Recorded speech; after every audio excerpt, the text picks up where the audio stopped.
what I had to do for my family, my everything. Chasing dreams, make a way.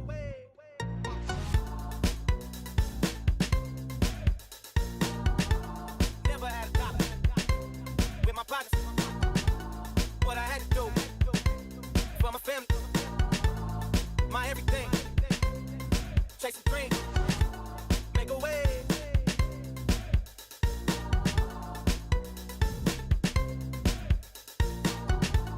Never had a dollar with my partners. What I had to do for my family, my everything. Chasing dreams, make a way.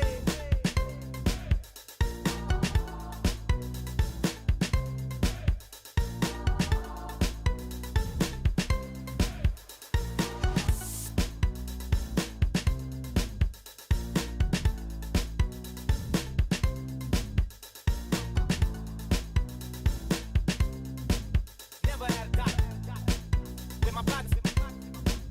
What I had to do for my family.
Hello and welcome back for some Civ6 action. Tonight we're gonna have CivFR Squadrons. It looks like a chop yourself will go against the sauce. I mean, we have been talking about saucy stuff quite a bit right in the past weeks. Let's actually see what they're gonna do tonight in the game. They are starting to go through the pick and ban phase and slowly getting there. Let me open up the screen so we can see what they are doing. We do have them needing to choose between Tilted Access, Inland Sea, and Rich Highlands because they already did take out Lakes, Pangea Standard, Primordial, and the Seven Seas. Wow, there's no other Pangea over here. Very interesting. Anyway, and we're gonna need to see when and what they're gonna pick here. I did also give me a second because I did open up this so we can take a look at the teams and who are the players. We've got Lazarus here with Elysium, Lekix, Arepta, Amanda 1 with Thebot and Neolaf playing for Chop herself. Not sure exactly who's in the lobby right now, but we're gonna get to take a look at that also. On SOS, which actually means Super Ami Ultra Competitive Éclaté. That's a long one, and I'm sorry, I just got stuck because I thought my microphone is not working, and in my mind over there, I was like, oh my god. Anyway, Hagendorf with Puimo, with Mazut, Falconera, Maya, Paul, Speedy, and Big Bang are on the roster, and they do have a very funny logo over here. Look at that kid. Oh my god, it's me from a few days ago. Let me actually take a quick pick over here and put my chats in order. Uko Supreme, hello there, sir, and welcome. Wait a second, I didn't actually finish the prediction from yesterday. I didn't. Oh my god. It was Kuiper and Daniel who did manage to win that 2v2 final yesterday. The third game they had. Let's actually take a look also here back on the Civ draft to take a look what kind of map they're gonna go for Inland Sea. No, it's Tilted Access. Oh my god, we're actually gonna see more games on this. Okay, very nice. Okay, let's see the caravel timings. Let's see if they're gonna have the ability to annoy each other with some horses, so with some ponies from the beginning, or maybe get to benefits from the good and juicy chocolatina to take out their opponents in the culture victory. Yeah, we do need to also to take a look at the lobby. Can we figure it out? Actually, I guess we could figure it out, but oh my god, there are quite a few different names over here. We got Puimo with Paul, with the real LFFLS. I think FLS is actually streaming, if I'm not mistaken, streaming for the French community. So yeah, they're not in the correct slot, so I cannot really take a look at that because we're gonna spend a bit too much time, and we do need to take a look at the pick and ban phase here. Also, I do want to say hello to chat. I did see Rably Man. Hello there, sir, and welcome. We did have, oh my god, I didn't actually get hello, sir. Good evening, sir, and welcome. And I think some of my chat is missing. Actually, I needed to refresh the page with something, and it did.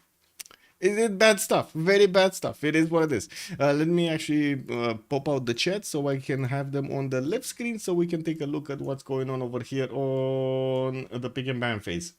Click. Also, Volkar, hello there, sir, on YouTube. Good evening. So they want Sim. Well, I don't think they want. I mean, you say they want Sim, although thinking about the Tilted Access, I don't think they're gonna want Sim over there. It's not one of those maps. It looks like also they did start to take out some of the civilizations. We do have Genghis Khan being taken out by the sauce. Looks like.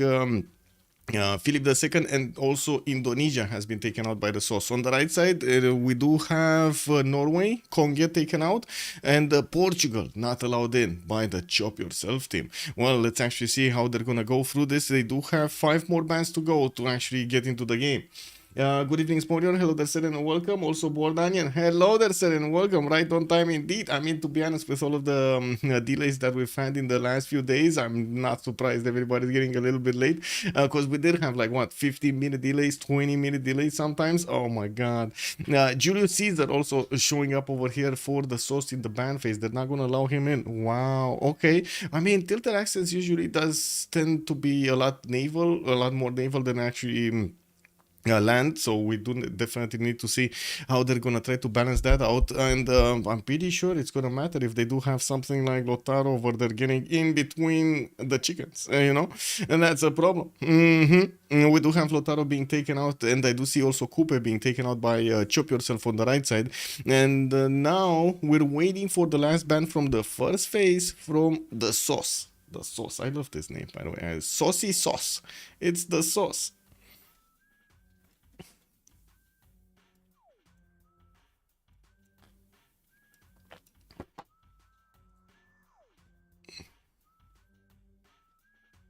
Tokugawa for the win. They basically hello there, sir. Do you think they're actually gonna pick Tokugawa? It might. They might. They still didn't ban him. I do think they're gonna pick more naval though. We've seen quite a few combinations in the past with teams trying to go a lot more land, totally ignoring the coast, or a lot more on the seas, or actually totally on the seas here. Sometimes the players also try to get some, I would say, out of the box nations, like Sweden, for example, trying to go for Diplo, and it did succeed. So hello. Looks like we did have all of the bans from the first phase being ticked on, and it looks like we do have Cithia being banned by the sauce, and then Chop Yourself is gonna go for Cathy de Medici, the Black Queen, on the right side. Also, good evening, Tidos. Hello there, sir, and welcome. Thank you. Let's see how this starts up. We still need to see them pick up their civilizations with the first tone of the game being Macedon. Ding, ding, ding. I think we do have quite a bit of war in front of us. If Macedon is gonna get picked, somebody's gonna get his Setaris on him.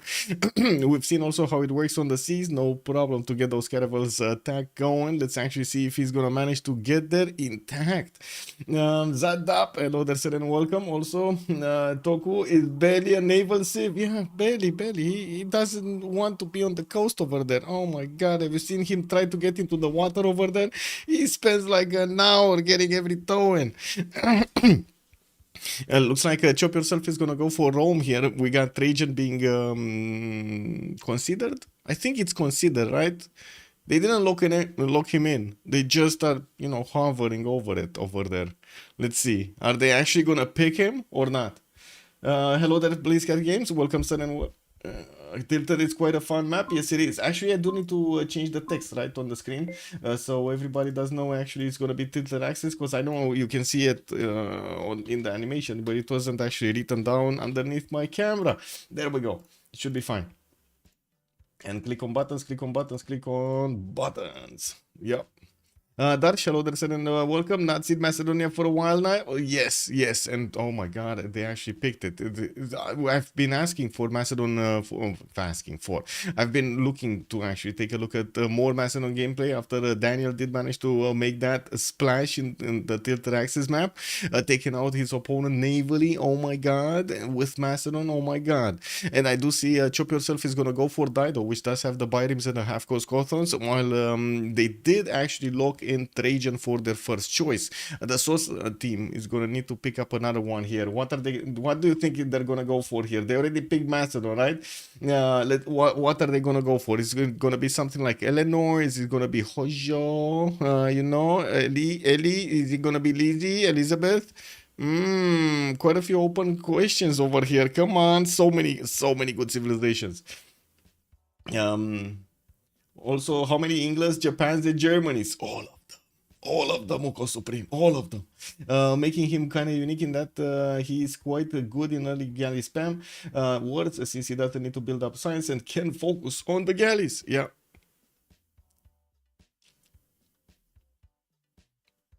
The business is still calling out Tokugawa. They didn't pick Tokugawa. They went for Grand Columbia.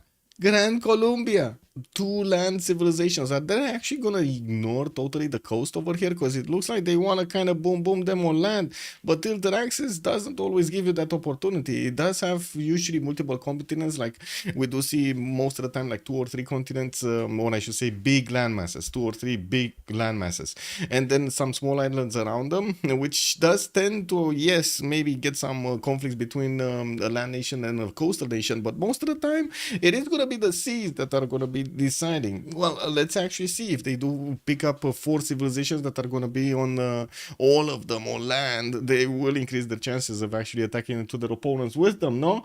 Tilted, you need at least 1 or 2 naval warships. I know. I'm thinking the same thing, BlazeCat, but it looks like they're threading the needle over here. They're trying to go for it. Macedon can kind of fight on coast with his science bonus. Yeah, we've seen it. That's one of the things I was pointing out about Daniel. He did it the first time, and now, well, let's actually see if we're gonna have another one.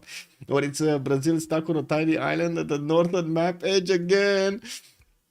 Well, let's actually see if Brazil is gonna get in. At the moment, they did ban Kublai Mongolia on the side of the sauce, and I do see also. Wait a second, is that? Yeah, that is Kublai Mongolia, and Japan Hojo on the right side from Chop Yourself. I gotta say, I like this name also. Chop Yourself. Yep. I might need to chop myself also, you know, chop all of this forest over here before I actually go to Paris, you know. Darsh was also mentioning on YouTube Persia, Eleanor, and Gupta. Wow, they didn't ban Gupta, you're right. But is Chop Yourself actually gonna pick something up with Gupta? Another land civilization, that's what I mean? Ooh, let's see it. They did ban Egypt, Cleopatra, and we do have the source over here on the left side, still needing to pick up something. Ooh, Zetian. Okay, another land civilization being taken out. Okay, I guess you can actually play around those piles over there offensively quite a bit from the beginning, but still, Uzetian, whoa, they did take it out. Okay, well, 4 more civilizations need to be picked up. We got Chop Yourself over here with another 2 to go, and I do see the source are waiting to click buttons. We got Chop Yourself here as I do have to point out they do need to pick up their third, but then we're gonna have the source picking up their next 2. And it's gonna be in sequence. They're gonna need to pick them up immediately. Well, let's actually see if Chop Yourself here is gonna pick up a land civilization or a coastal. Come on, you gotta go more coastal, right? I would imagine they want to go more coastal. Is this actually not happening?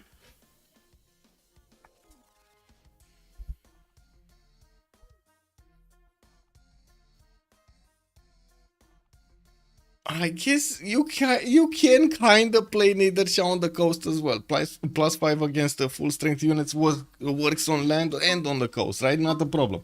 Iceland Doka also, good evening, sir. I don't understand why they pick anything other than the 4. Join us. It's brilliant strategy. Yes. I mean, Iceland Doka, it would be too easy. That's why. It would be too easy. They already know the answer to that question, no? What's the combination of civilizations that always get you the win? I watched the whole game after the afternoon and I'm impressed. Yeah. Mighty Persia and Aztec in game, the logic is pure naval saves are risky because they get attacked on land, would completely rail you out. Well, let's actually see who is gonna do the e-roll. We do have Sos here with Blizzy showing up. Yeah, they actually picked Tokugawa. The Paisleys right now. Bam, starting to get to hit those drums. Tokugawa got in. He got in. Yeah, but you do want at least one pure naval civ? Yeah, Tokugawa definitely makes sense. Yes. Well, let's actually see if Chopper Self is gonna pick their second naval, the second coastal, or they're actually gonna pick a third land civilization. I wouldn't really consider Niedersha over there, you know, like a coastal civilization, because yeah, I mean, I guess he can play around the coast and you know, dip his toes in the water there. But most of the time, he does like his commercials, he does like his immortals, he does like other stuff, not the navy. Let's actually see how he's gonna get played today. It's definitely gonna be a different experience. That Civ is broken, literally broken. I mean, you say that, but we haven't seen, you know, constant evidence of that happening. The Dutch, oh my God, Wilhelmina? Is Wilhelmina actually gonna get in? The Beasley. No, they're gonna go for the double Persia. They're gonna pick Cyrus over here.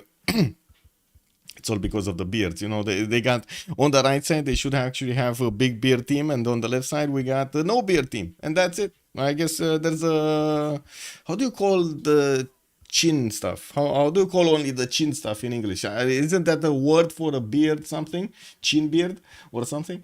Anyway, that's not a bad choice, but they won the Persia double. Yeah, internal civilization is very good on Tilted. You may not get to spawn with a trading partner.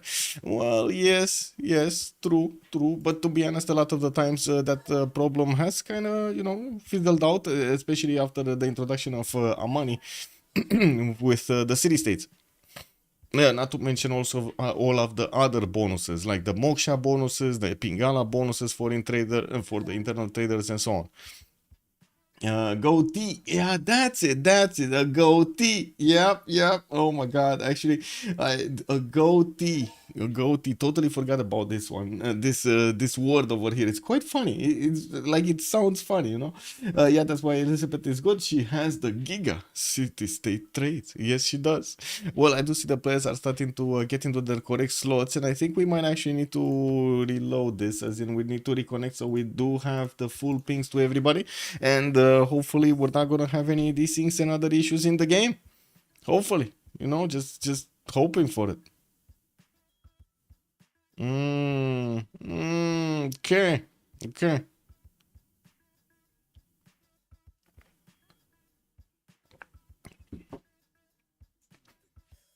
Okay, I think they got into the correct slot, so we can actually take a look here. Who are the teams and what are they doing, right? We can blah, blah, blah. Where is Lazarus in the game? Wait a second, is Lazarus in the game? No, he's not. Elysium, no.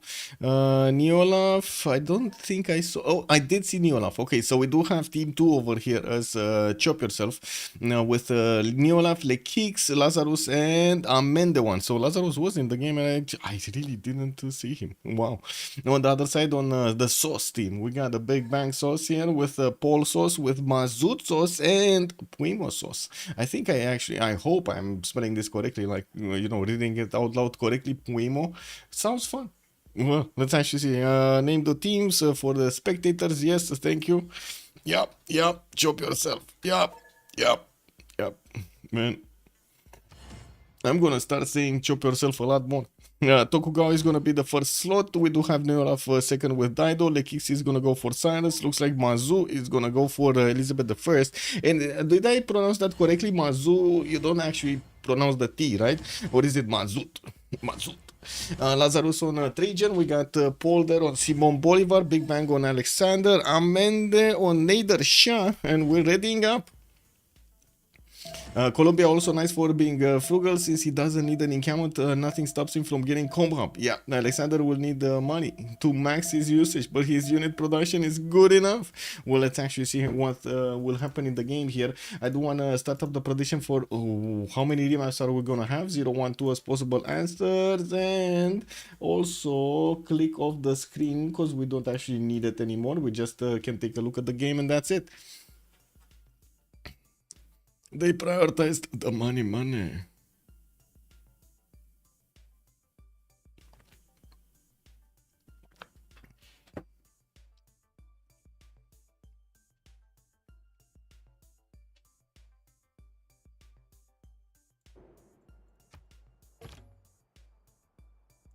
Okay, left or right, chat? Left or right?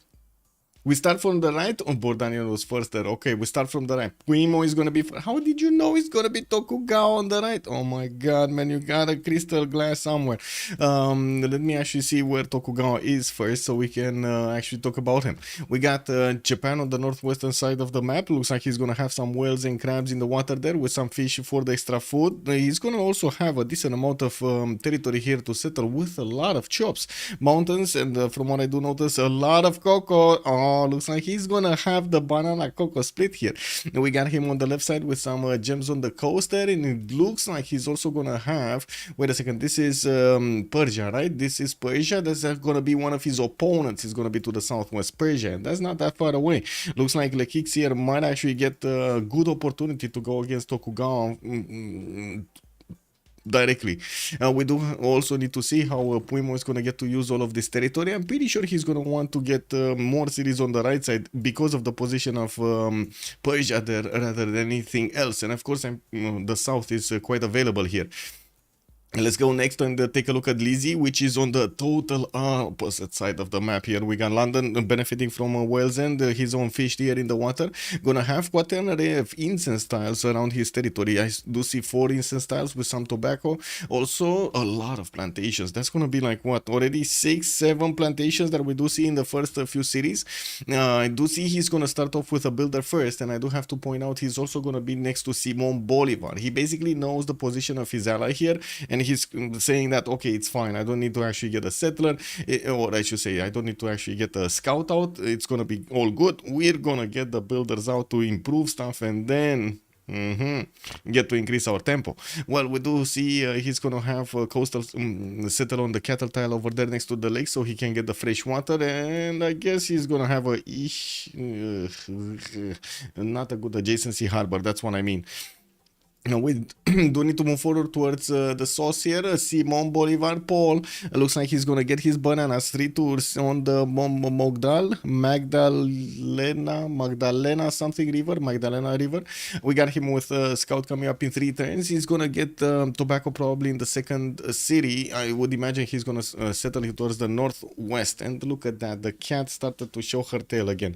Okay, well, we do have to see if he's gonna have any opponent. Doesn't look like he's gonna have an opponent. He's gonna be all alone. This is not a good map for them. I mean, I guess there is a possibility for them to actually cross the seas here with the Llaneros later on and try to go bonk Rome here, which is gonna be across this little water body. You see how the continent is split here? It's like incredible. In the Thermaic Gulf, we do have only Macedon actually available with a land connection towards his opponent. All of the units of Gran Colombia would need to actually pass through Macedon and then come all the way around if they would actually need to go on the land. I guess, you know, Hannibal Barca style.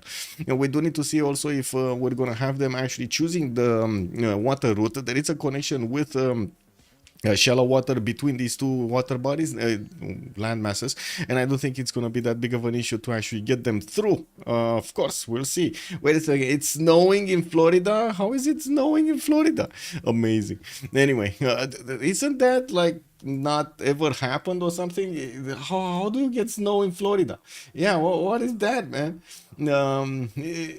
Wow. Anyway. Is that like the day after tomorrow? The Beasley, are you leaving through the day after tomorrow? Trajan has good traders, either internal or external, causes physical bonus if through a Roman trading post. Yeah, once every 25 years. Oh my god, disaster level 6 in real life for Crispy Games. Good evening, sir, and welcome. Yeah. Fathomable. So much. Well, we do have Wonder here for Macedon to actually get the benefits from. On the ivory tile, he can settle and get the 2-2-2-1 Dalols. Wonder. On the right side, he's gonna have some amber, actually multiple amber tiles that he's gonna get to grab and immediately benefit from the extra culture to get him those extra civics. We do have him, of course, pumping out his scouts, and we're gonna need to see if he's actually gonna get to see his opponent before the remap. I would imagine not, right? There's so much territory to cover. I would imagine even with scouts starting from the get-go, they might not even see each other here. Oh well, it is what it is. Let's take a look at Dido. Where is Dido? What is the position of Dido? We got him on the western side of the map. He's going to be right behind Persia. And that means he's going to have all of this territory to get to settle and also improve his land here. We're going to need to see him grab the banana, the 3-2 next to his capital there, so he can get the extra food going. And I do see him also opening up with a builder because he knows he's going to have 2 allies on this island. It's going to be, oh my god, this is going to be a Persian versus Japanese war here for all of the game. If this map is actually gonna get stamped, approved, I guess approved would be the correct word. Anyway, we do have him with Pamukkale to the northeast, which I would imagine is going to be a Persian also city over there. They could try to split it up, not that it matters that much. And of course, we do see in the capitals, he's trying to get his settler out. Definitely he could settle the south over there on the marble tile to get that extra culture and amenity, while he also has giant causeway to the southwest. I find it extremely unlikely that anybody is going to use that +3 bonus that this wonder gives you, because it's so far away from your opponents. Like, what is he gonna do? Pull off some GDR timing or something like that on them? Anyway, let's take a look at Cyrus. We did actually just glance over it when we were talking about Japan earlier, and I do see that Kix at the moment is not finding out about Japan to the northeast, and neither is Japan finding out about him. We do have him knowing about Muscat on the left side, the Pamukkale in the south, but his scouting towards the north is kind of lacking here. Let me actually open up the screen. Yeah, there we go. We don't actually see that many tiles in the north, and the same can be said about Japan here. He just didn't want to keep on expanding his vision towards the southwest, which might come as an advantage because, you know, what, how to say, for us, they might actually get to keep this map, and we're gonna see the 1 versus 2 Japan versus Persia war here, or they're gonna go for the remap. Well, let's actually see. Now let's take a look also on the other side on Rome. He does have so many mountains for his campuses to benefit from with settler. Oh, I do see he's gonna get a +3 in the capital. He does have his stones, a lot of sugar for the extra food, and second city aluminium. Second city probably also northeast over there on that sugar tile. I would imagine that's what that's where he's gonna want it. And yes, he has a few flat plane tiles. I don't think he's gonna go in Temenanki, even though my mind is immediately thinking of Temenanki. I don't know. And also, cat is tickling my toes over there. Why are you tickling my toes, Athena? Why are you tickling my toes? My God, man. Anyway, dude, this map is so bad. Overlord Civ, hello there, sir. With the priest also, good evening, sir. It's snowing near the Georgia state line, but it's still Florida. So basically, what you're saying, it's only snowing in Florida. Got it. Prayers up for Hungary and all the people in Florida who only own shorts. Oh, yeah. I mean, you know, didn't it snow in the desert like a month ago or something like that in the Sahara? That was kind of weird. Where did that come from? It's still that there's a 95% chance of bullshit. Oh my God, board 90. I mean, that's exactly why the players like the map, no? For the bullshit. Anyway, we're turn 9. We don't yet know if they want to remap this or not. What? What do you mean?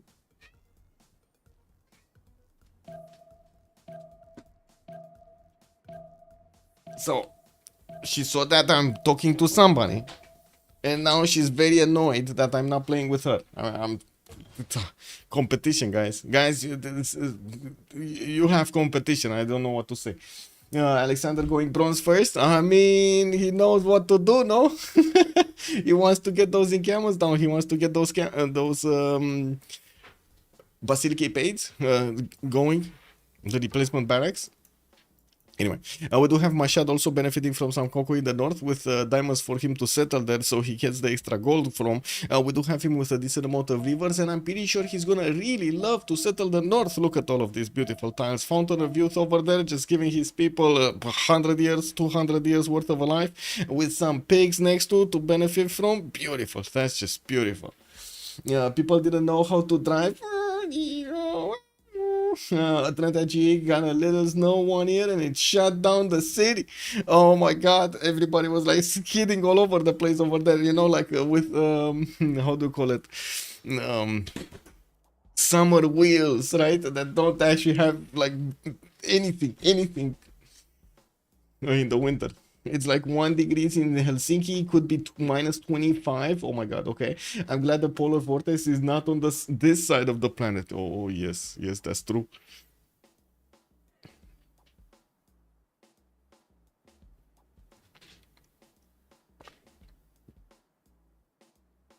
Well, Athena is trying to make herself useful. And by useful, I mean trying to destroy stuff around the house. Anyway, it looks like, oh my God, wait a second. Sauce says no. Sauce says no to the map. Okay, they used the remap token. Yeah. Crispy Creams, redeem 30 seconds in Romanian. Sure. Ok, am avut o hartă care tocmai a fost refuzată de a merge înainte. Se pare că Chop Yourself a vrut să joace, dar oponenții lor from SOS nu au dorit să joace pe această hartă. O să mai dureze câteva minute până când o să vedem reveal-ul, sau mai bine spus, descoperirea următoarei hărți. O să vedem cum jucătorii o să aibă cartierul. Da. Totally agree. Yeah, that's it. No, I gotta say, still, I do have to say it is a much harder for me to actually talk in Romanian about the game because I got used to all of the terminology in English. There are some terms that I don't immediately know how to translate in Romanian and my brain hurts a little bit, you know. Duke forgot native language. Yeah. Basically, I did actually forget the Romanian language. We're going left. Zarap is already calling. Okay, Amende. We do need to see Amende. What? Oh my God! I actually clicked on him directly. Oh my God, man! This is 5th sense.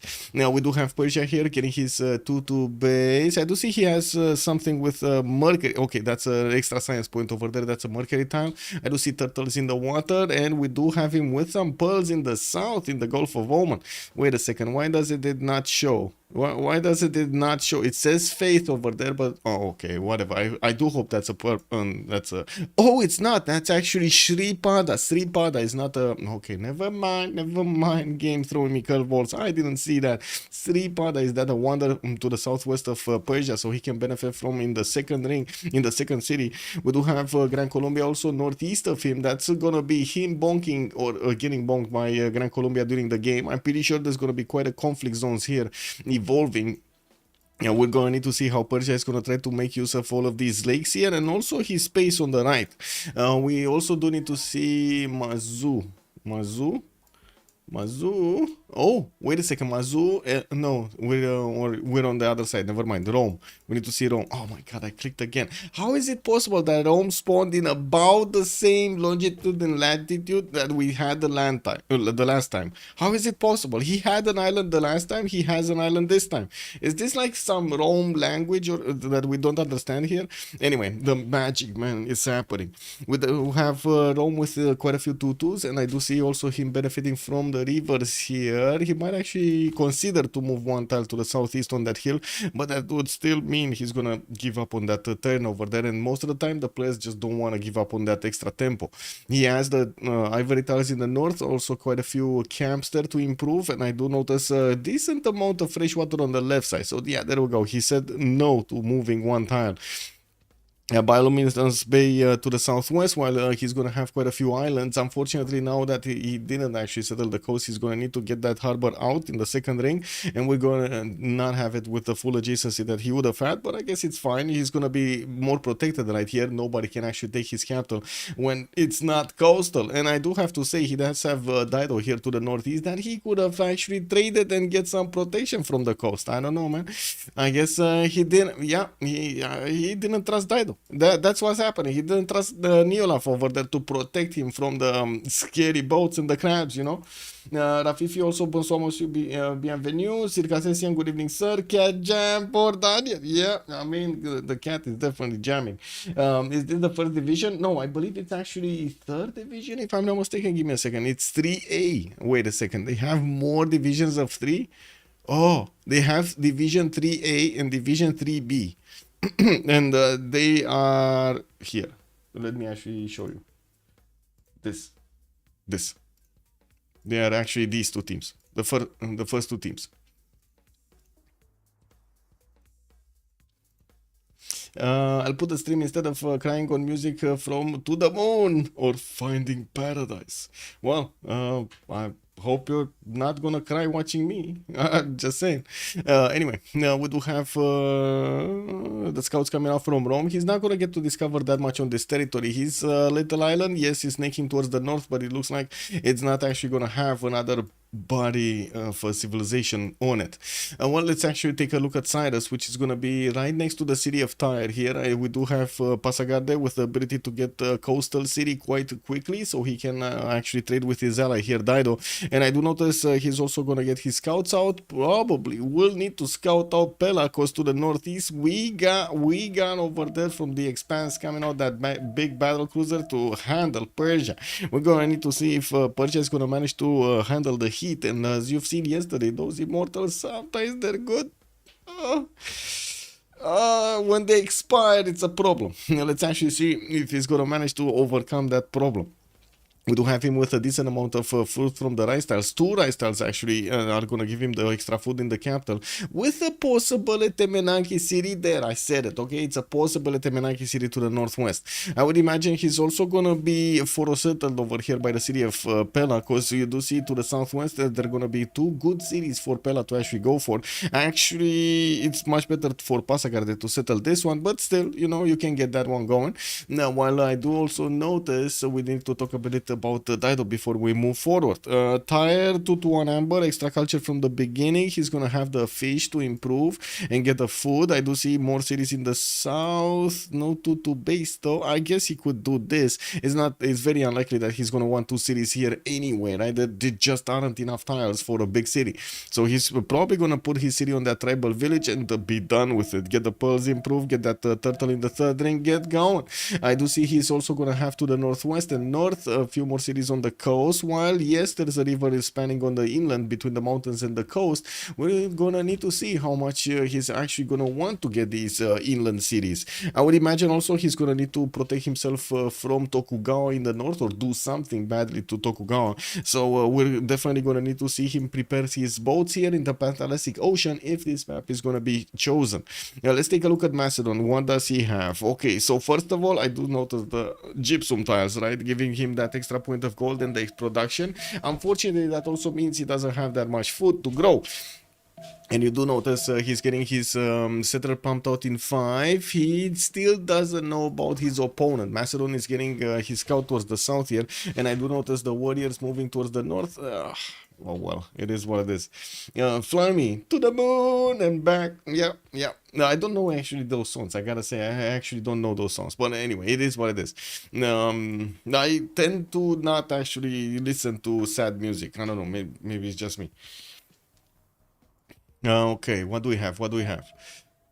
Paul. We need to take a look at Paul. Did he figure out he has an opponent to the south? No, not yet. He has his warrior moving there, and I do see a scout from Persia starting to discover the land towards the north of Persia. Settler coming up in 5 turns. He does have scouts moving north and east, and I do notice he's gonna have much better at Temenanki City. There we go. I said it twice. We got him to the north over there with the bananas just waiting for him to grab them. And let's actually see if he's gonna grab them by the banana on the river with a Temenanki. He can actually settle an easy city on that 1-1 to grab everything he needs to grab here, even a tile for the pyramids. Well, we do also see he's gonna have Kumasi northeast, and we do have him with London northwest. That's gonna be one of his allies. While in the south, I do have to point out Persia is coastal. This is gonna cause a bit of a ruckus, especially since Lizzie is on the coast and on the job to actually deal the damage against any kind of coastal nation. We do have London here getting his settler out in 2 turns, and I do see he's grabbing a 2-3 deer tile over there to get his production going, while we do have him with quite a few of these resources and reefs. Actually, 2 of them are too far away from the coast to actually matter. There is a possibility for Lizzie to also create a connection in the north that would actually help him get some boats on this water body on the eastern side, connecting him directly to Tokyo, but it's going to be so far away that probably trade routes are not going to work, and I'm pretty sure even boats might be way too late to get there. We'll see if that is going to be required. Oh my god, like Kicks actually went on the left side of the mountains. He's not gonna find out about Macedon. Look at them, they're not even watching each other. They're on the opposite sides of the mountains, guys. Final map, we don't know. One more turn and we find out. Macedon doesn't need to focus, doesn't need food in the capital. He'll go Liang for the 11 plus resources. Oh, that is indeed a beautiful capital for Liang over here. And they say 11 plus. How many do we have? 1, 2, 3, 4, 5, 6, 7, 8, 9, 10, 11, 12. 12 resources, guys. He has 12 resources in the capital. Anyway, Anshan is a good target to trade for Bebe. Well, let's see if he's gonna get that going. We do need to take a look also on Tokugawa, no? Coastal city, amber tiles, 3 amber tiles in the capital for the extra culture with a reef fish for that extra food, getting a settler out in 1, and I do notice he's gonna have multiple islands for him to go for. I would imagine he's gonna stay coastal for quite some time. We do have him with the uranium settle in the south. Oh, he's gonna pop out a Hulk out of that city. If we actually get this game on this map, he's gonna pop out at some point one of those big Hulks on the uranium tile. Well, or from the uranium tile. Yeah, anyway. Why is Daido going north or east instead of south? Anyway, it is what it is. And I do see Persia is also going south here for the stones. Okay. The other Persia, what is going on? One more vote, by the way. Just Amende needs to vote. And they're choosing a remap. They're actually choosing a remap. Okay, guys. Okay. Next. Oh well. Wait, who is Bebe? Who is Bebe? Or Bebeth? Anyway. Wait, you nailed it? Oh my god, you knew the maps are not gonna be that good. I see how it is.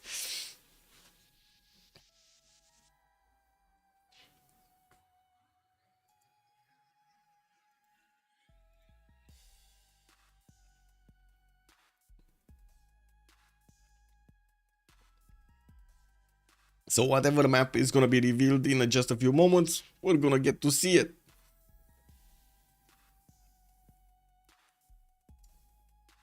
Played out, I mean. Ooh.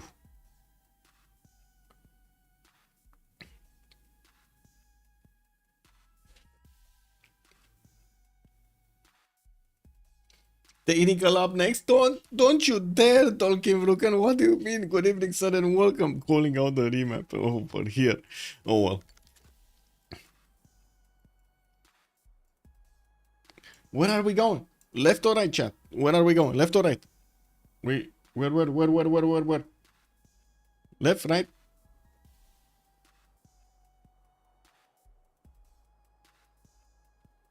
Left. Okay. We go Amende. Amende again. Okay, where is Amende? Where is Red Persia? We need Red Persia. Ah, Persia is actually close to each other this time around. Looks like Red Persia is gonna be southeast. We do have Amende here with not really a coastal setter. He could actually go for this next to that lake, so he can get the fresh fresh water bonus from the lake, and also get that 2-foot base.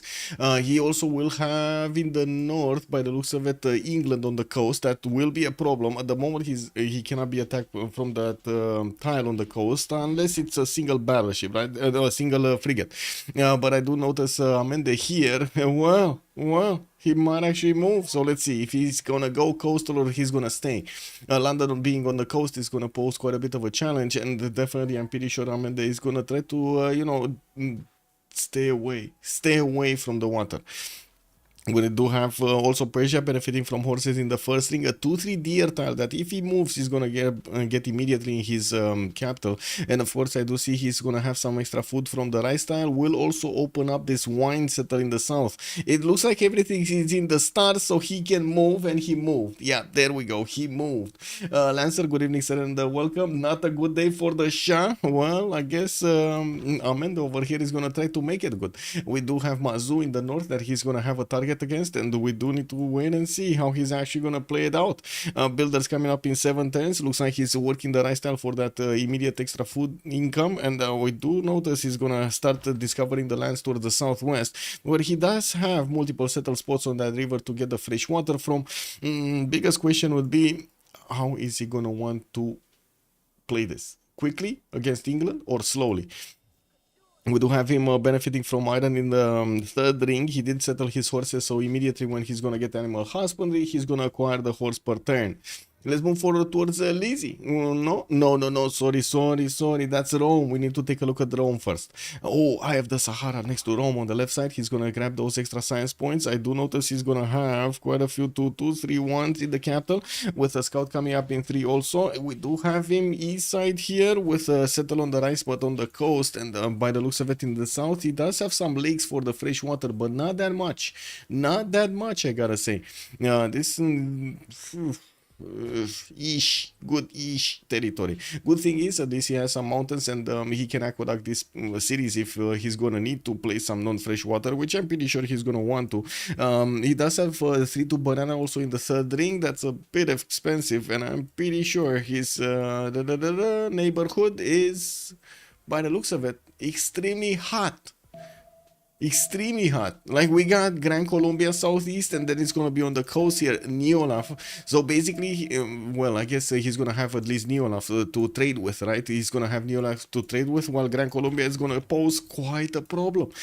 Gran Colombia is gonna have the ability to hit both Rome and also Dido at the beginning of the game, not to mention throughout. So he's gonna put pressure, he's gonna lower their economy over there, and Neolaf is definitely not gonna like discovering bronze with Phoenicia. Oh well. Lazarus here with Rome. He's gonna get his horse out in he's gonna have his horse in 2 tiles. Also iron in the second ring here from Rome, while he's gonna have a third one in the third ring. That's a bit too far away to actually acquire. Let's take a look at Cyrus. On the other side of the map, next to Lizzie, looks like we might have a 2 versus 1 boom boom against Lizzie. Mazu here is in deep trouble. Deep, very deep brown trouble. We got Lekix with Persia coming up with his warrior moving towards the northwest, where I'm pretty sure he's gonna settle a city there at some point. Good mountains, good tutus, not to mention a few chops, while I'm also pretty sure he's gonna want to get these cities towards England, towards the east side, so he gets closer there, gets to build roads, gets also to move those units faster. We got scouts moving out, starting to explore, and I do see he's also benefiting from an amber tile, getting him that extra culture. While he does also have forces in the second ring, we're gonna need to see if he's gonna go Lady of the Reeds and Marshes here, because like from all of these spawns, this is the best Temenaki spawn that I have seen. I said it again, guys. Oh my god, is Temenaki becoming a new it is what it is? Is it becoming a new it is what it is? I think it is. Alex is going sailing. He found out the secret. He's going sailing. Where is he going sailing and why? Oh my god. Oh my god, guys. I think we know why Alex is going sailing. Yeah, I think we know. He has his own island. He's the sole owner of this island over here. Nobody's gonna bother him. Oh my god. I guess this is the risk, right? You take when you pick one of these land civilizations and you just get spawned somewhere in the corner of the map with a tiny island. Anyway, he does have Persia in the north that he's gonna get to attack at some point with maybe frigates. We're gonna need to see if he's gonna want to get his units with the toes in the water so he can actually disembark them on the side of Passagarde and do the boom boom there. He's gonna need to be quick about it, because we don't know how fast London is gonna fall to Persia. Already chat is calling out London will fall, so you know I'm getting worried here. Also karma for picking this Constantine, good evening sir. Yeah, no, Brazil game, let's go. Poor Daniel knew what he was saying in the beginning. Passagarde, we did talk about his strategics. Okay, we're fine. Let's see Dido really quickly. Chop yourself tire. Looks like Neolaf is gonna get his scouts towards the east side. Gonna probably figure out about Gran Colombia. We do have him to the southeast, or with also his other scout trying to discover what's on the land there, with a possible settle on the cattle tile for the extra food, fresh water from that lake. That probably is the best he could get. Unfortunately, he only has a 1-3 there in the first ring, and he's gonna need to invest quite a bit of gold in it. Well, let's actually see if he's gonna do it. We do have also him with a lot of cities that he can settle towards the north. That's gonna put him closer to Rome. Not a problem, they're allies, and I'm pretty sure they're gonna want to trade with each other here. I'm actually quite curious how far to the southwest Rome will actually join the coast here, will come for the coast. The city of Tyre benefits from iron and horses second ring. It does have a few chops, Temple of Artemis possibility here, option for because of the deer tile, and also has a few more honeys over there on the northeast to improve. That's about it here. Let's actually take a look at Alexander, the man with the island. We got Pella here getting his 2-2-1 dice tile. I mean, at least he's gonna get the God of the Sea, right? That is a perk, right? He got the dice tile. He's gonna get an extra faith point per turn. He doesn't need to actually go for the God King, and I do notice he's already on 7 points of faith in total. Just needs 5 more turns and he's gonna get there. We do have him also in the southeast with a possible settle on that dice. Okay, how many cities can he place here? 1, 2, 3, 4. Okay, so he's gonna have like a total of 5 cities on this island. That's not that bad. Not that bad. Actually 6, right? You could place one on the right style, but that's kind of a sick city. It like literally very sick city. It will have just half of its tiles over there. That just doesn't sound good. He's gonna have some refish to get the food from the water, and I do see he's also benefiting from horses and iron in the second rings. Not sure that he's actually gonna need them, but I'm pretty sure he's gonna need to give them to his allies. Seeing the +7 Indo campuses, oh my god, Indonesia would have been amazing here if it would have been picked up, but it got banned. It got banned. Despite isolation of the Rirel dog, I suppose that Souls have a lot of chances to win this because of full free Sim Tokugawa. Well, let's see if full free sim Tokugawa is gonna actually get to do anything here. Could you show the continents? Clockwise from 12, Wayland, good evening, sir. Continents, we got the white continent here, green continent. It looks like green continent also Pella, then purple continent, and then red continent. Yeah, they do have quite a few continents in between them. It's good. We do have also the meetup here. It looks like one of the Persias. Ooh, oh my god, England met both Persias in the same turn. He knows about both in the same turn. That must be just chilling over there. Can you imagine what happened over there on Mazu? I don't get why the team with the first pick banning Indo. I don't know. That's a good question. Instead of Rice City, I'd settle this island on the left. Instead of, okay. Okay, we do have the war declaration being sent. Looks like they might actually try to slow down something, or are they trying to go for something? Let me see. No, I don't see any settler in danger here. I guess this, but it's not really in danger, right? He's gonna be fine. So you're saying not this? Wait, not this? This island on the left? I mean, you can still settle the island on the left, no? Even if you settle the whatever. Anyway, let's go for Paul here. What is he doing? Bogota gonna get his pastures from the beginning. Second city moving on the 1-1 to settle. He's gonna have an insane Petra city if he's ever gonna actually build that. I significantly doubt that he's gonna do it, but you know, just wanted to mention. Now we do have also his iron in the first ring with already his horses improved. Good cities on all of these rivers towards the south. He's gonna have multiple cities that he can place here and not really in any danger, right? There's not going to be an opponent here to the south, to the east, for him to actually be aware of. He's just going to have Rome and the Phoenicia, northwest and west side, and all of this territory will be his. Well, let's actually see how he's going to try to plan this out. Gran Colombia will have a very good timing later on, and I do have to say also at the beginning of the game, he does get that extra general, basically the unique general, the commandant general at 10:31 when they're gonna switch the era, and he's gonna have the extra movement and the extra points of damage on his units from then on. That will be an advantage. Now the question is he going directly for horseback riding to actually go against an opponent quickly, or is he gonna go somewhere else and get commercials before horseback riding? Looks like he's going riding right now, probably commercials. Okay, next up, let's see Mazu. Mazu, right? We need to talk about Mazu. Oh, Mazu in trouble. Third city moving north, right? He's gonna get that over there. I do see his actually no, that's the second city. That's the second city.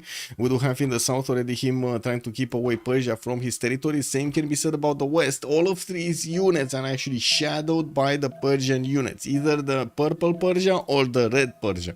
We got all of them here, and it looks like in the city of London we do have forces in the second ring. In also iron on the left side in the second ring. In the water, he's gonna get a Royal Navy dockyard that's gonna be easy +4 there with the 2 crabs around it. Has a reef fish that he didn't yet get to improve. He doesn't have a builder. He didn't open up with builders because he was kind of alone, no? Also, good evening, Papa. Hello there, sir. And Iceland Doka was mentioning, I hope that the lonely Alexander would at least get a solo continent.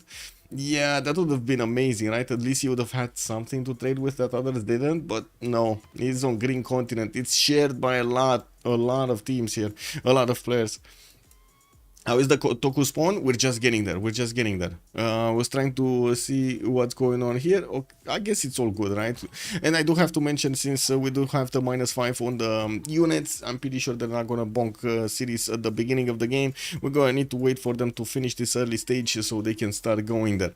Okay, let's see Toku spawn. We got Tokyo with the settler coming up in 2 turns. He's gonna already have the 4-1 fish tile improved. Nagoya Southwest didn't settle on the wine tile, actually. Didn't settle the 2-1 either. What?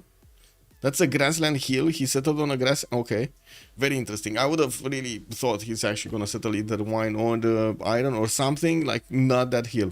Anyway, we do have him with builders getting ready to improve another fish for the Celestial Navigation boost. He does have his iron in the first ring from Tokyo, and yes, we do have him on the southwest with a few settles. Fountain of Youth here. This time around, it's gonna be for Hojo, and he's gonna get the ability to settle on it, which I'm pretty sure he's gonna be happy with. It's very far away from from Persia's, very far away, and very far away also from helping out England. That will be a problem. Japan will need to get as many stats as possible, and he's also going to need to get as many resources like all of the strategics or the gold, so he can help out his teammates here. Nano Blaze, good evening, sir. And there we go. We got our answer. Look at the Toku spawn. Toku benefiting from Iron first ring, Horses second ring, got some pigs across the water there, and it looks like he's already grabbing that tile. And I do notice he's gonna have a bit of a problem with the fresh water on the coast, though. Yes, he did settle Nagoya off the coast, but he can put a harbor out there, no problem. And let's actually see. Primo, where are we going? Is he going stone right side? Or is he going Fountain of Youth? This is what I want to know. And you see, actually, he's going Celestial Navigation, right? He already got the 2 improvements, so I don't think he's gonna move away from this. Because we've seen quite a few builds with Tokugawa going for commercials rather than going for harbors. And yeah, there we go. He's going for the third settle on the coast here on the right side. Could have actually went a little bit north, but not that many hills, to be honest.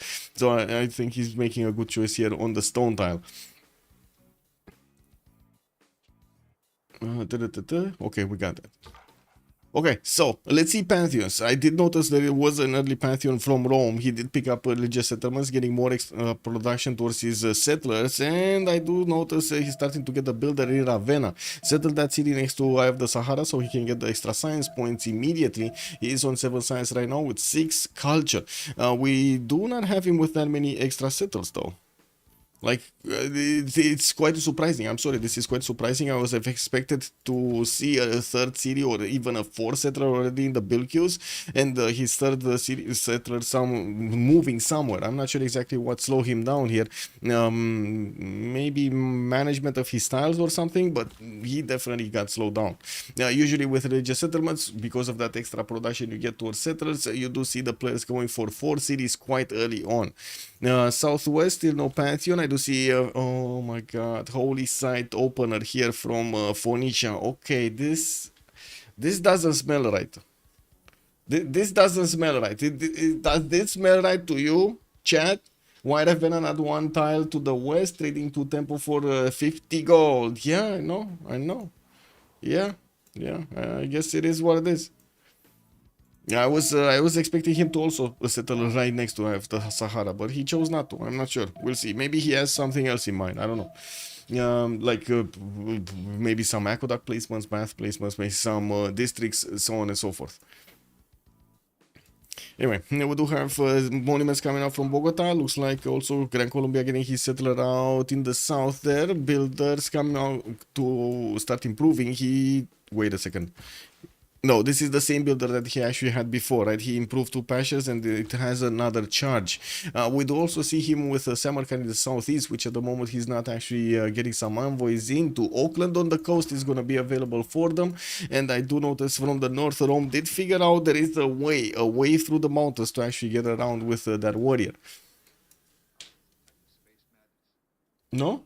Okay. So everybody's considering this is totally fine. Getting the holy site on Dido is totally fine. Got it. I totally got it. Celestial Navigation coming up in 13th years here. Neolaf is gonna need to get his boost from someone. And I do notice he settled Sidon in the south, getting another holy site. Wait a second. He just found out, right? He just found out about Phoenicia here, or about Gran Colombia on the right side. Oof. Oh, this is gonna be heavy. We got Paul with a very easy land to go through towards Phoenicia. This is gonna be deadly. We're gonna need to see how Paul is gonna try to get that attack going. Hamatana started already working on a +3 campus in between the mountains, and I do see he's getting his 3rd city east side here. While we do have Amendes back settling, or I should say side settling on the left side. He did send his 3rd city towards the north. Mashhad already started to pump out some boats, and I do notice Mazu is also trying to get a city towards Persia. Oh my god, they're actually getting to They're getting close. We're gonna see some sparks over here flying. I'm not sure if it's gonna be immortal sparks or we're gonna see some slinger sparks, but it's definitely gonna be sparkles everywhere. We got the trader coming up from Susa to connect his cities, and he's getting a builder from Mashhad. He does have quite a few other tiles to use here, and I do see he's already 4 pop with that city center. In the tech side, it looks like he is going for Celestial Navigation. He's not going immediately for horseback riding to try to get an attack going against his opponent. He's getting his harbors out first, and he doesn't want probably his also lighthouses to follow up with the trade routes. And looking at the other Persia, seeing what's going on here, he does have animal husbandry being discovered in 2 turns, with craftsmanship also coming up in 4. I do see a builder is getting trained in Pasagade, just needs one more turn to get out. And my question is, can he actually get the boost for craftsmanship? I don't think so, right? He doesn't have a single improvement. He would need quite a few turns. And, well, I guess, you know, at the beginning of the game, you don't have that much time. You effed up 1 turn, it is what it is.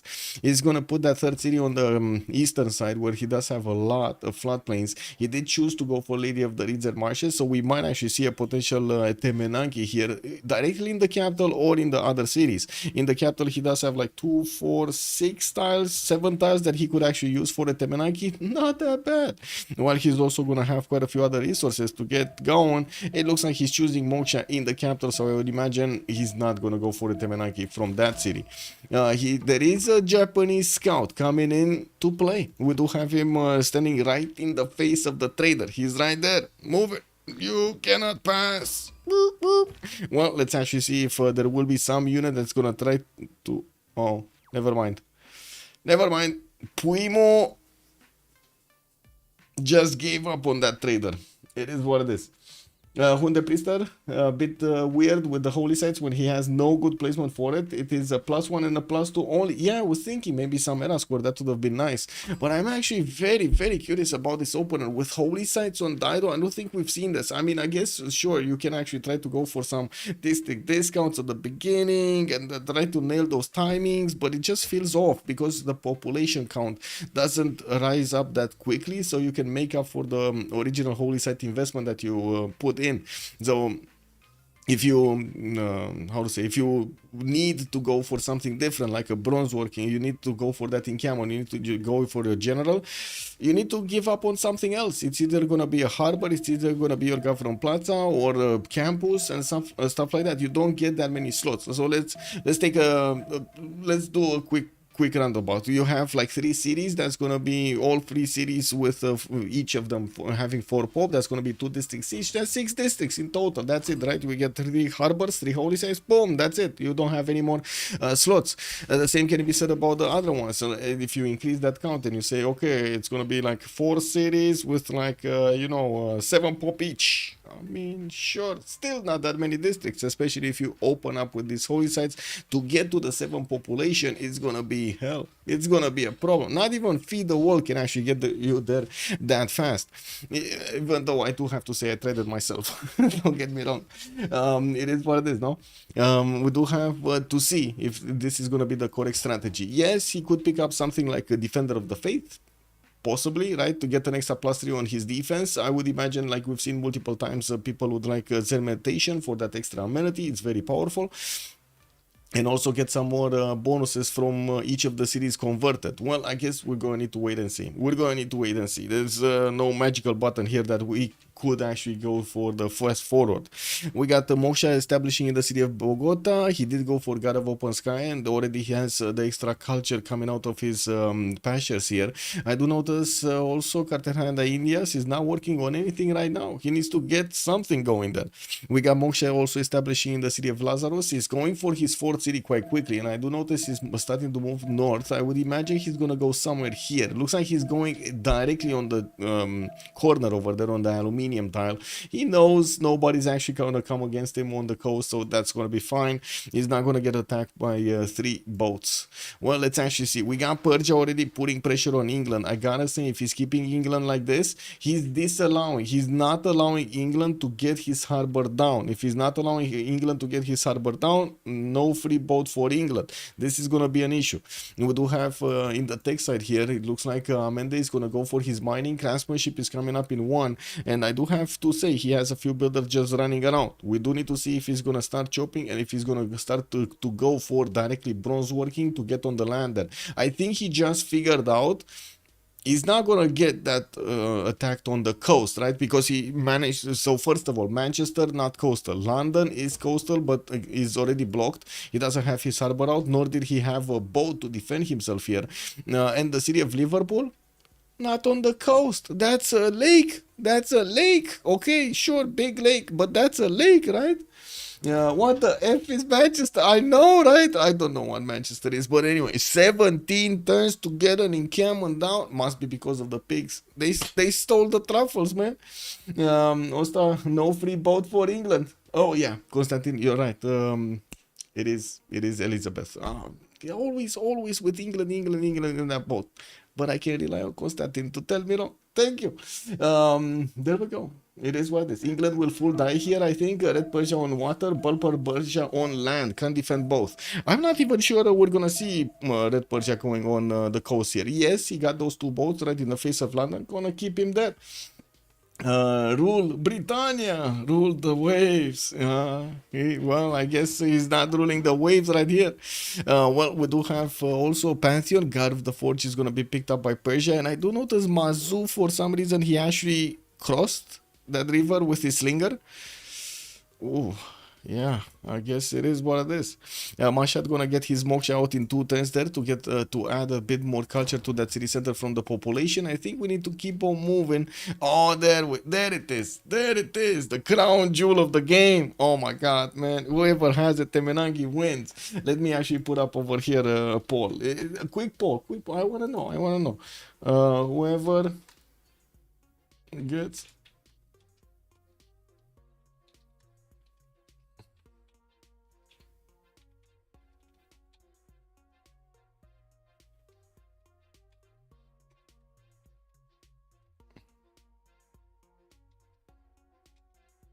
Okay, the biggest questions ever, guys. Biggest questions ever.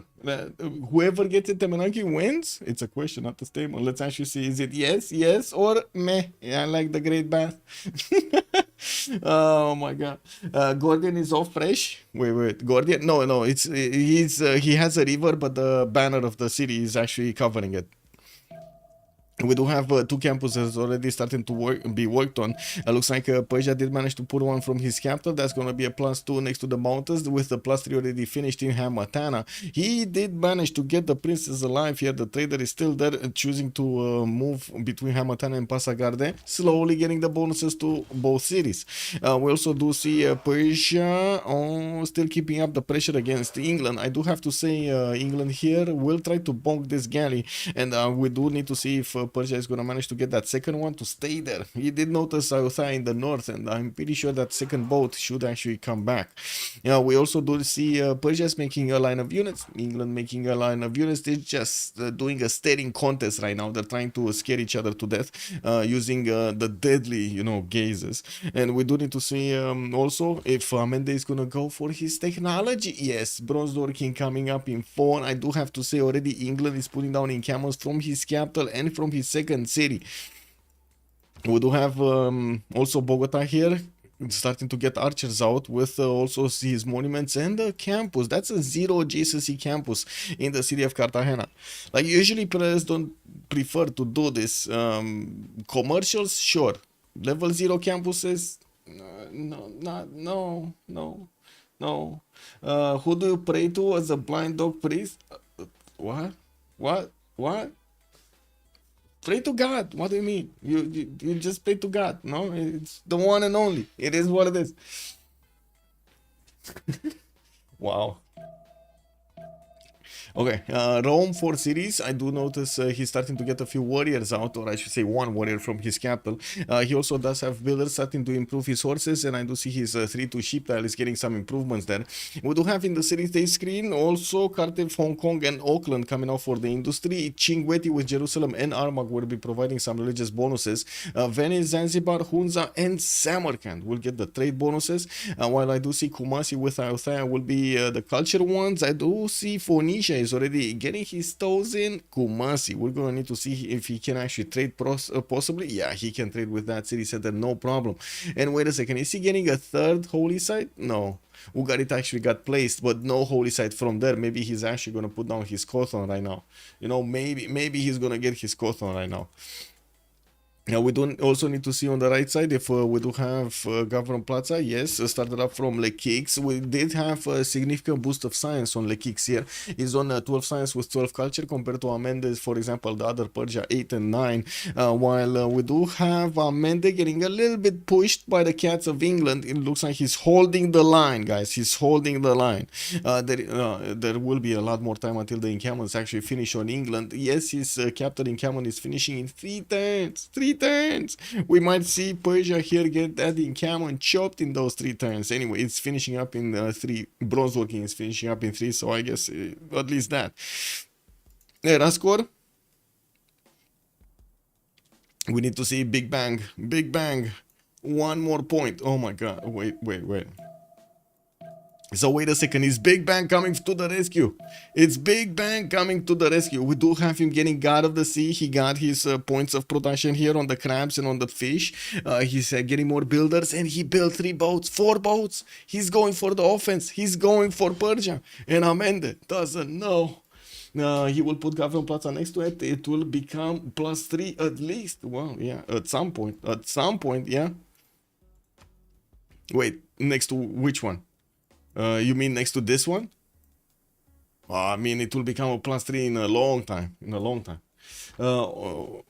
Never mind. At least he did place this one, but it's still a +1 turning into a +2. Anyway, Cuenca did place a +1. Okay, triple opener for campuses here. Kick. Okay, coming back to what's going on, the action. Big Bang getting the galleys to go against Amende. By the looks of it, Amende is going to get pushed in both cities, Sharikumis and Mashhad, while at the moment he's not getting more galleys out because he kind of saw it, right? He kind of saw that England doesn't have another city and he cannot get boats out from another one. I'm very surprised that we don't have this galley actually starting to attack into the boat of Persia to dwindle its health points down, mostly because England does have the advantage of being in his own territory and can actually repair that galley, while his opponent is not going to have that ability. Yeah, also Auckland, Cardiff, and Kumasi on a naval map is crazy. Yeah, but I mean, you know, it is what it is. It's crazy like tilted axis, no? Give me a second. I don't want to actually take this off.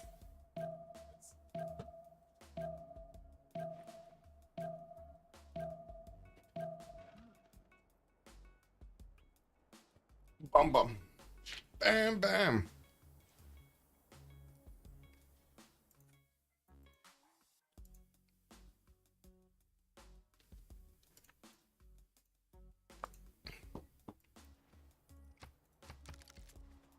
Okay. Well, Liang is establishing in Gordian. We do have more of these slingers starting to show up in front of those scouts of England, and he's going to start shooting them. Now, we do see also England does have a slinger of his own that he's going to also try to use here. The slingers do not have the second range. They can only shoot close, and by the looks of it, there are more warriors coming out from the south. I would imagine he's gonna want to get as quickly as possible those immortals. He does have his bronze working in 1, and I do have to say his iron is quite far away. It's in the 3rd ring from Mashhad in the south. He might actually require, and another one 3rd ring here from the city of Susa. He might require iron from somebody else because he's not getting it. And I do see Neolaf on the other side is doing bronze working of his own. Political philosophy coming up in 4, getting Liang in the capital city, while we do have him getting some monuments out from that capital in the 4th. We do have also traders to come out. There's Auckland, where next to Japan and Rome, here next to between Rome and well, I guess it's not Japan because it's kind of far away. Gran Colombia. That are going holy sites into bronze work.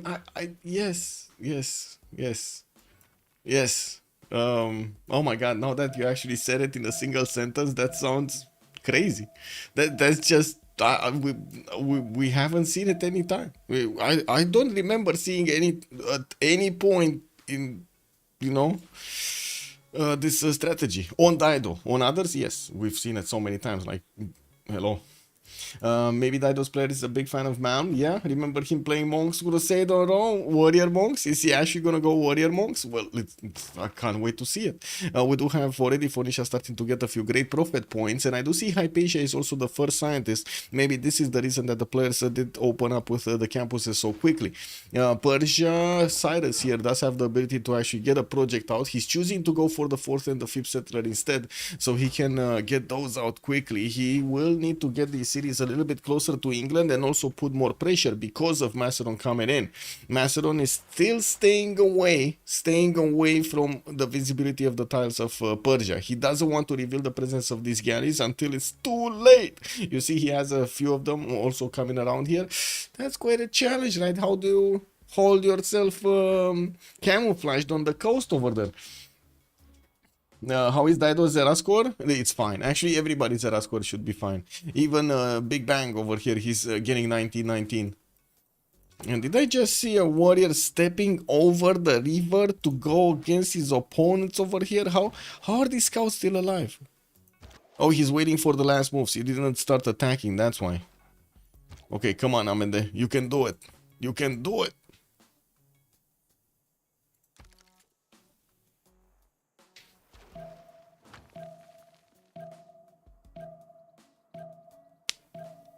Well, encampments are starting to come out from Persia this time around. The first one from London is finished in that capital city, and we do have the attack on the scouts.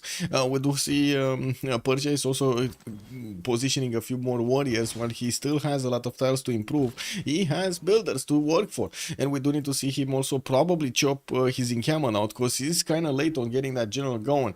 We do need to see also if he's gonna get his iron. I would imagine so. He wouldn't have invested in this third ring tile if he didn't want to actually improve it. He did manage to take out one of the scouts of England, seriously damaging the second one, and I would imagine that's gonna go next. But he also lost one of his warriors. That's kind of bad. Trading a scout for a warrior doesn't seem like the best thing ever. We might actually see an English warrior also bite the dust here. Next turn, when these slingers are gonna get shooting, there is a possibility, there is a world in which that warrior dies, especially coupled with the other attack of the warrior of Persia. Also, what can Alex Gallis do except die? They can sit on the city of Mashhad and Shari Kumis and not let him get some boats out. That's what they can do. Be annoying. Be annoying. Pillage that amber tile. Get over here. Help to put the city under siege. If England actually gets enough forces to get through, get through the defenses. But to be honest, it does seem like it's more gonna be like for the show, for the pressure rather than anything else. He's gonna give the ability to England to not worry about the coast anymore because it's fine. Big Bang is here, no? He's helping out the survival. Persian warmongers, yeah, it looks like both of them are actually gonna warmonger here. 15 turns for a Temenaki though, I'm not sure. This guy is actually trying to sim. Gran Colombia gonna get his campus research. Whoa, whoa, whoa! Okay, that happened. That happened. I'm not sure what you threw though.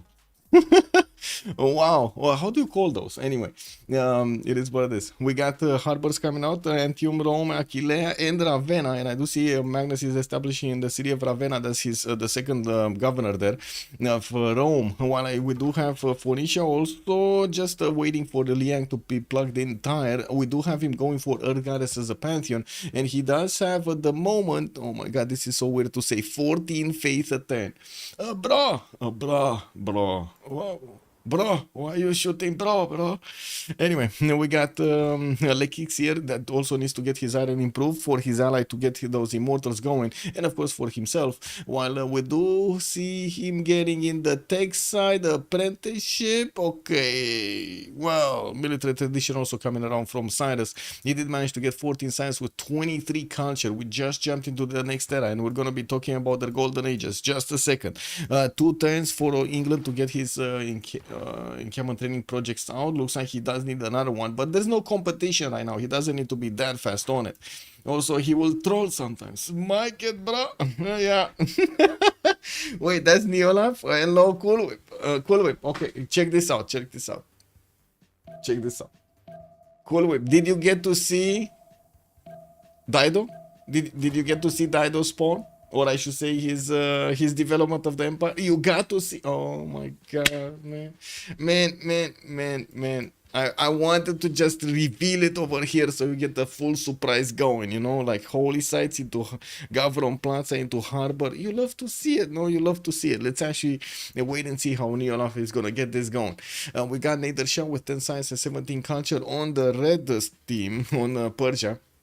He's gonna get Drums of War Golden Age, and I do notice he's also getting those encampment training projects out, improve his iron, and we're gonna be soon seeing some immortals coming out of his cities. He does have another encampment in Sherikumis that needs to be chopped, and I do see Susa did not get one, but he started to put Peridezas down on his tile so he can get the extra golden culture.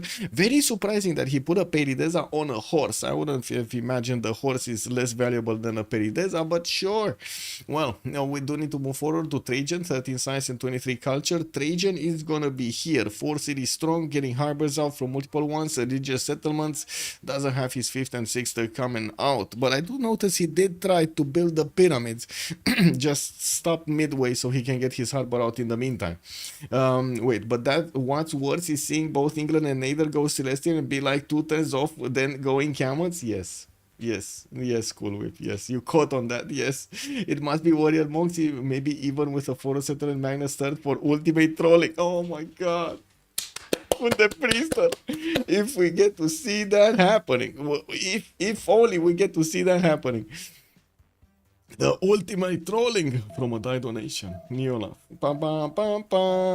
Well, now let's see on Lekix. 15 science, 21 culture on the other Cyrus. This is the Etemenanki Cyrus. Okay, Chad said whoever gets Etemenanki wins. So, you know, he's getting Etemenanki. He's probably gonna win. We got him already with some help from the gods. He's gonna get a flood here, and by the looks of it, he would also gonna have his the other Persia just leaving his warrior. He's witnessing greatness here. He's witnessing greatness with his warrior next to a Temenaki that's getting built. Yeah, like he does have well, a few iron tasks that he's going to need to improve here. One in Ishpahan, one is Gordian. I do see he's chopping out the Temenaki so he can benefit from the bonuses faster, and he did get his 5th city settler out from Hamatana.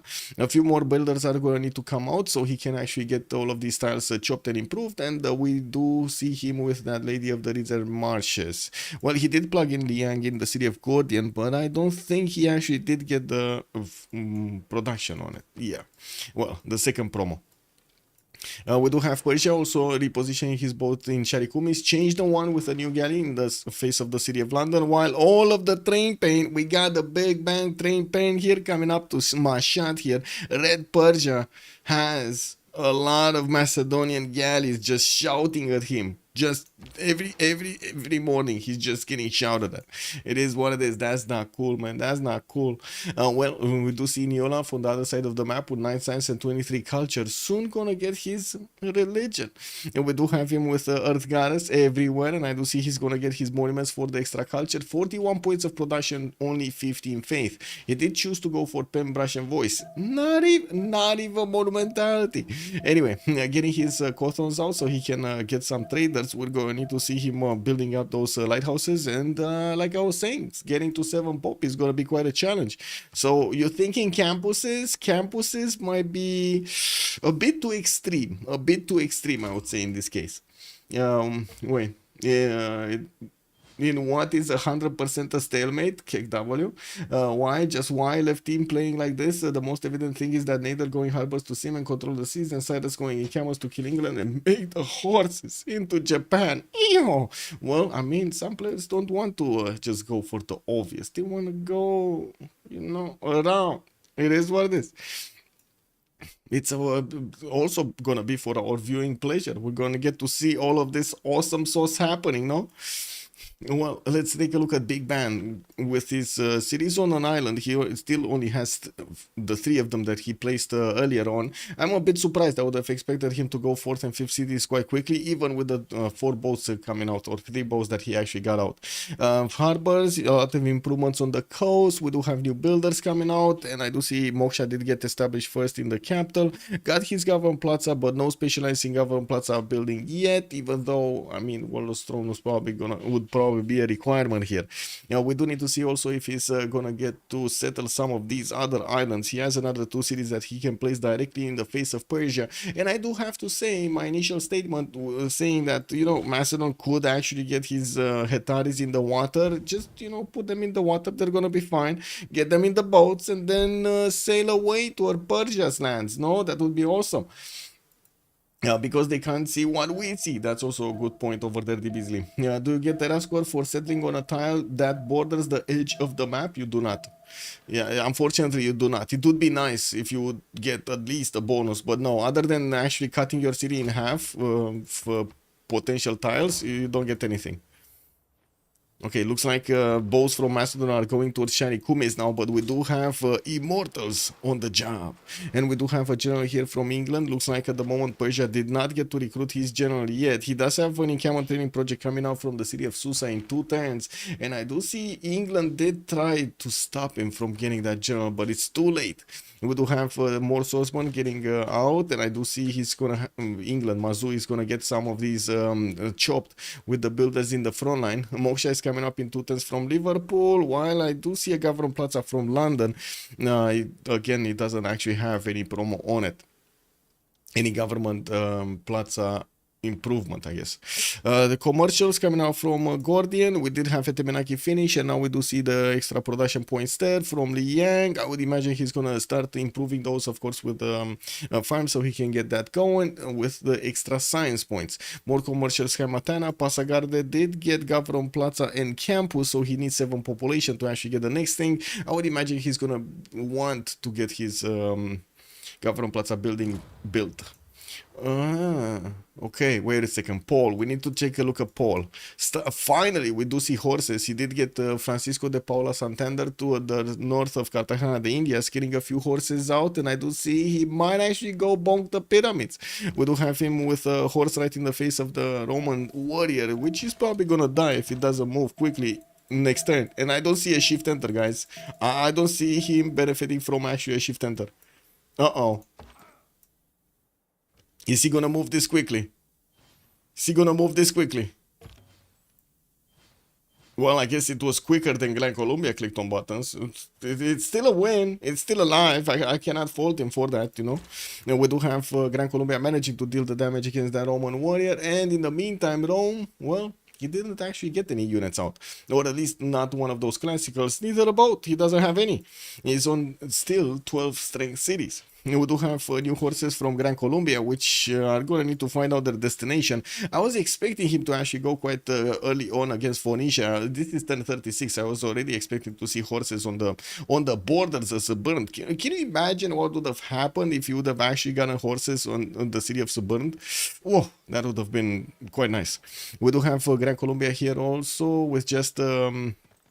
with Moksha in the capital, and I do see Magnus in the second city of Cuenca, and he did get the 4th on the right side, Popayan, which at the moment doesn't actually have any improvements. Well, it is what it is.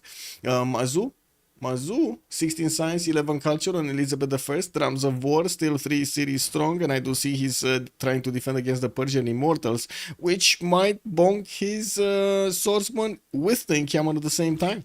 It needs to be careful, because these Immortals will do full damage to the defenses of the city center over there. Not caring there is a swordsman inside of it. We do have new Immortals also coming around. There's still no general. Next turn we're gonna have a general. Barely next turn we're gonna have Persia making a general. And even with the project, he only got like 1 turn faster than he would have gotten it anyway. Pingala established in the city of Susa here. Never mind. England. Moksha established in Liverpool for the extra culture. We do have Mazu here with 11 culture right now and 16 science. And multiple swordsmen are coming out from his city center to join the fight for the city of Manchester. Because of Boudica... from the beginning, he's actually getting. Oh, there's another thing, right? Persia's Immortals do full damage to do an extra +5 actually, because the unit inside of that encampment is actually full strength. No, they do an extra +5. Oh, that's just beautiful. It is what it is.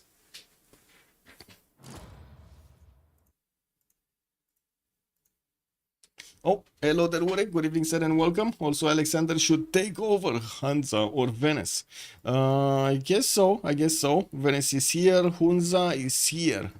Well, right now, by the looks of it, Macedon is more interested in the boats of Persia than anything else. We did have Amende managing to recruit Sun Tzu, and I do see him traveling in Sharikumi, so he can give his immortals the extra +5. Not bad, not bad. He gonna deal the big bada boom on the encampment.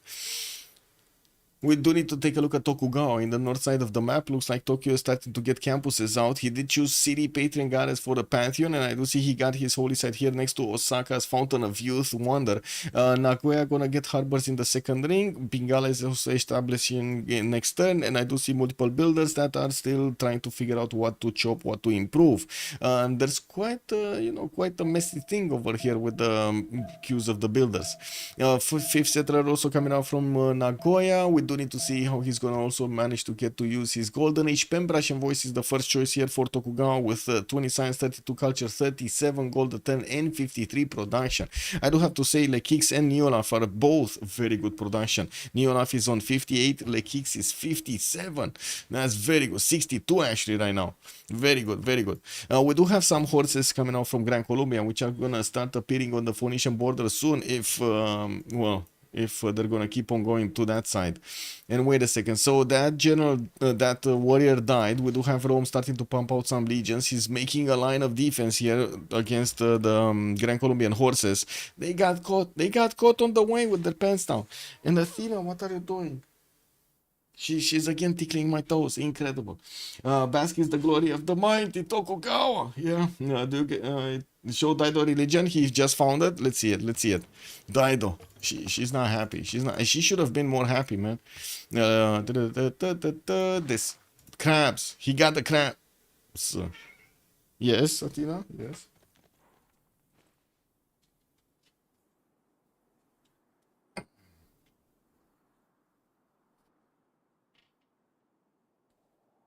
Wait. We got Jesuit Education and Defender of the Faith for him. +3 over here appearing on his units. He's gonna get a little bit more defense. But on what units? There's not a single unit defending Suburban. Okay, sure. There's a warrior a little bit further on that's getting caught over here by Gran Colombia. And by the looks of it, we do have Paul sending 2 of his horses through the rivers. We do have Phoenicia with a scout that's seeing this. And I'm pretty sure he's gonna want to get a general. Encampment training projects coming out in 3. Phoenicia is in trouble. We do see also Persia is starting to wait. Next turn. Where is he shooting? Where is he shooting with his immortals? Oh, he shot the boats. He shot at the boats. Destroyed one of the galleys? No, there's still 3 galleys here. A little bit more banged up because they're going to the city of London, but that's it. Athena? God man, this cat. Athena the Destroyer. Yeah, she's everywhere, man. She's everywhere. Kek. Eddie Coffin, good evening, sir. There is no stopping Athena. Yeah. Okay, we got some ancient walls coming out from Manchester, and I do notice these immortals just keep on shooting something. What did they shoot? Did they shoot anything? I don't think they shot anything, no? Yeah, this one moved, and that's it. Okay. Well, I'm expecting him to actually start attacking into that encampment, but he's not doing it, which is kind of sad. We do need to see that encampment being taken out. If it's going to get walls, it's going to be significantly harder to deal with. And we do have a battery ram, I guess, coming out from Shari Kumis. Man, he could do this now. 3 shots and bam, bam, you know, that's it. Anyway, Temenaki finished in Gordian with all of those farms starting to get the extra science going, and I do see like X is gonna get another settle on the sheep tile to the north, while he started putting more farms in Passagarde for the extra food. They're finally starting to grow that population faster with 5-to-1 rice tiles to benefit from. He's definitely gonna get the extra pop quickly. More commercials for the internal trade routes. He only has at the moment 2 traders by the looks of it, so 2 of his cities are connected to the capital. He would need at least another 2 traders to connect all of his empire. And I do also want to point out, looks like in Persia, except for losing that amber tile, that nothing really happened here. And I don't think the amber tile actually had an improvement, or did it? Because that kind of looks like it's a burning, yeah, it's a burning fishing boat. Okay, well, I guess it's burning, but it's not really a fishing boat. It has a galley on top of it. This looks like an Irel war. It kind of looks, yeah, it kind of looks. And we do have to see if Lekix is actually going to save out England here, Mazu, from this terrible fate that he has in. And I do see the wall still 2 turns out. Come on, come on. You can do it. You can do it, Amanda. You can do it. Oh, well. Left side. Horses, no. Oh, okay, horses from Phoenicia are starting to come out. Encampment training project in 3 turns to get off from that city. He's starting to also spread his region from his initial cities to the others, getting Moksha in the city of Sidon. And I do notice Paul just adds a few more horse units towards his army. He is going for Kumasi extremely quickly to take that city out. It makes sense. That's a lot of extra culture that his opponent is benefiting from, and he definitely wants to stop him from getting that. Yeah, how many snakes? All of them. All of them. Also, Civ6, thank you so much for the 2 months. Much appreciated. Thou shall be knighted primer. Brooks 51. Hope you're having a great day, my friend. For the awesome commentary. Yes, sir. Yes, sir. I'm a bit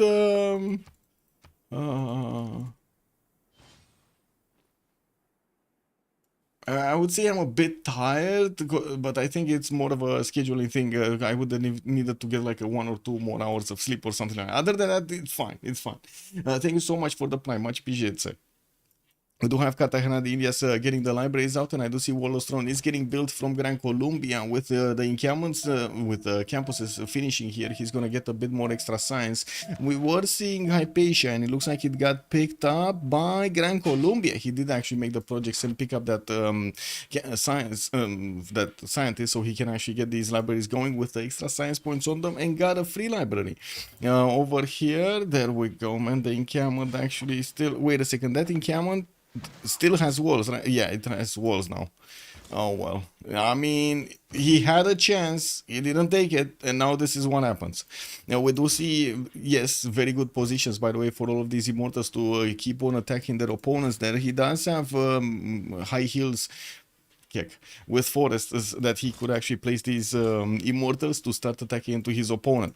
Now it looks like Sansu is also staying here, not actually moving forward. The battery ram is going to cross the river and he's going to start doing the full damage against the city's defenses with his immortals, even though I'm actually extremely surprised he's not using his range shot against these swordsmen. Yes, you kind of give them promotions, but at the same time you do dwindle significantly the number of health points, and sometimes you do get to smash through them.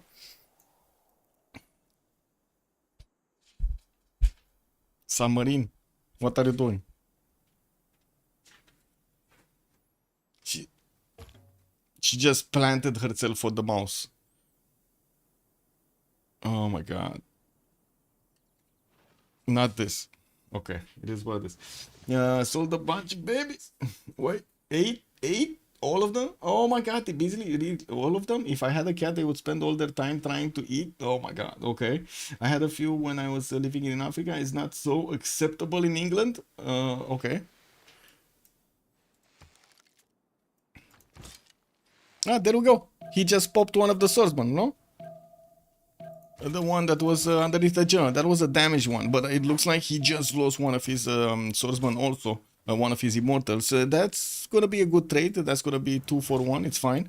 And by the looks of it, we do have the battery ram moving forward. We're gonna see him do the double shot on the encampment and delete the wall, while he's gonna keep on shooting over there. He does have a... I don't know why this swordsman actually got onto the stone tile, because that would be a dead swordsman. Now we do have these other immortals that are starting to move forward, and there are Persian builders sitting on the stone tiles there for the chops. 3 times for Warlostron to finish in the city of London, while I gotta say we need to move here. It looks like Phoenicia is saving the day. Kumasi, he's saving Kumasi. 2 horses, only 2 horses got deployed with their full honor over there intact. It looks like they arrived in the city of Kumasi, and he did also manage to recruit Trungtrak. He did it. Yeah, I did say it, Sandorius. Good evening, sir. Does that help? I think so. I mean, it kind of looks like it helps, no? Like, look at these high heels. Yeah, look at these high heels. It actually helps, no? Yeah, really, man. Really helps. Mission Impossible. Save Kumasi. Yeah, it's actually much more lucrative to sell rats for feeding. I might change my business. KW. Yeah, it is what it is.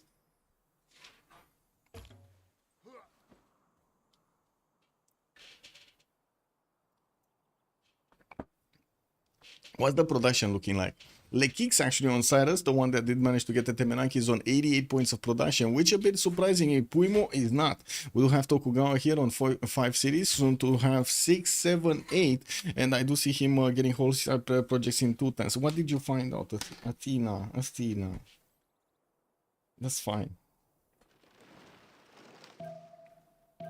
She found something to actually... tried to grab from underneath the keyboard, and she started pushing the keyboard everywhere because she saw it's moving and she could get there. Athena.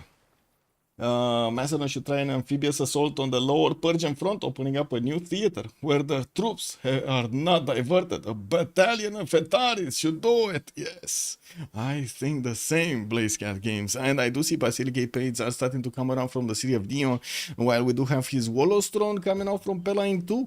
We do have Big Bang here getting also a few chops. A 4th city and a 5th settler are getting ready to place down, and we do have new lighthouses coming out from Amphipolis, so he can get those extra trade routes. Pingala establishing in Dion, while we do have Big Bang only on 10 science and 29 culture. He's simming right now. Yeah, he has high heels. It is what it is. Exactly. Well, we do need to see if Persia is going to manage to get through the defenses. It doesn't seem like he's taking that much damage from attacking into his opponent here. And I do see him right now with so many of these immortals deployed exactly on the high heels. Now, we do see also one on the left side that's going to probably go through the scout. I do have to say this immortal should be able to shoot the scout, no? I mean, okay, sure, he needs to like get around the mountain a little bit, like peek around the mountain, but he should be able to actually shoot that scout. The land in front of him is a little bit less, you know, less height, smaller height. Anyway, now it does seem like this is more and more troubling for Mazu. What? Tell us something, Athena. Tell us. No, she... I guess it is what it is. On Rome, he did manage to get those 3 legions, and I do see Gran Colombia did get stopped from doing his attack, from applying his attack power against Rome. Now it does seem like he's repositioning his units, which are extremely fast because these are horses. They do benefit from the extra movement. It's getting them towards Ugarit, and I gotta say, we did have new units coming out from Gran Colombia to attack Kumasi, and it does seem like they took out one of the horses of Niola, while the other one is retreating in Suburn alongside the general. Kumasi is left alone to fend for itself. Well, I guess Aman is still there trying to see and gather a little bit of information of what's happening. What are the Grand Colombians doing to the city? Well, very bad things. Very bad things they're doing to the city. We do have Arena and Gordian, and I do see Pingala is also establishing Hamatana here for the kicks to get that extra kick of science. We do have him right now on 35 with 44 culture. He did jump over 100 points of production, while we do see Puimo here on Tokugawa is still struggling to get to 80. Industrial zone just got placed down. That would be a +3. It's gonna turn into a +4. I'm pretty sure with another mine around it, so that should be fine. And we do have Persia managing to get through the defenses of England here. Mazuz city defenses in Manchester are going down. We do have the walls being taken out entirely, and it does look like these immortals will have enough strength next turn to do more damage. Yeah, is it gonna do full damage though? Is it gonna do full damage? I think so. I think so. And oh my god, actually this keeping of a full strength unit inside of the city center is so weird. And getting that extra +5 is so weird. Anyway, Dido C connects to Alexander. Yes. Dido C connects to Alexander. Yes, through here. There's a one tile choke. Yes. Also, England didn't put his sword in the city. Yeah.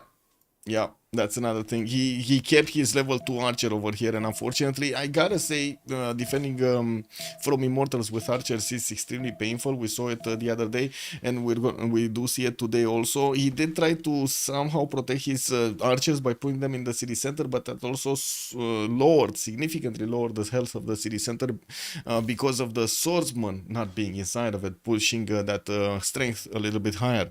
Well, we do have one coming out right now. He just moved it out. It's probably gonna die just as fast as he actually got in there, because you know it's exposed to 5 immortals here. There is no way that's gonna live. There's no way. Come on. Is he gonna live, guys? I don't think he's gonna live. Okay, that's one shot.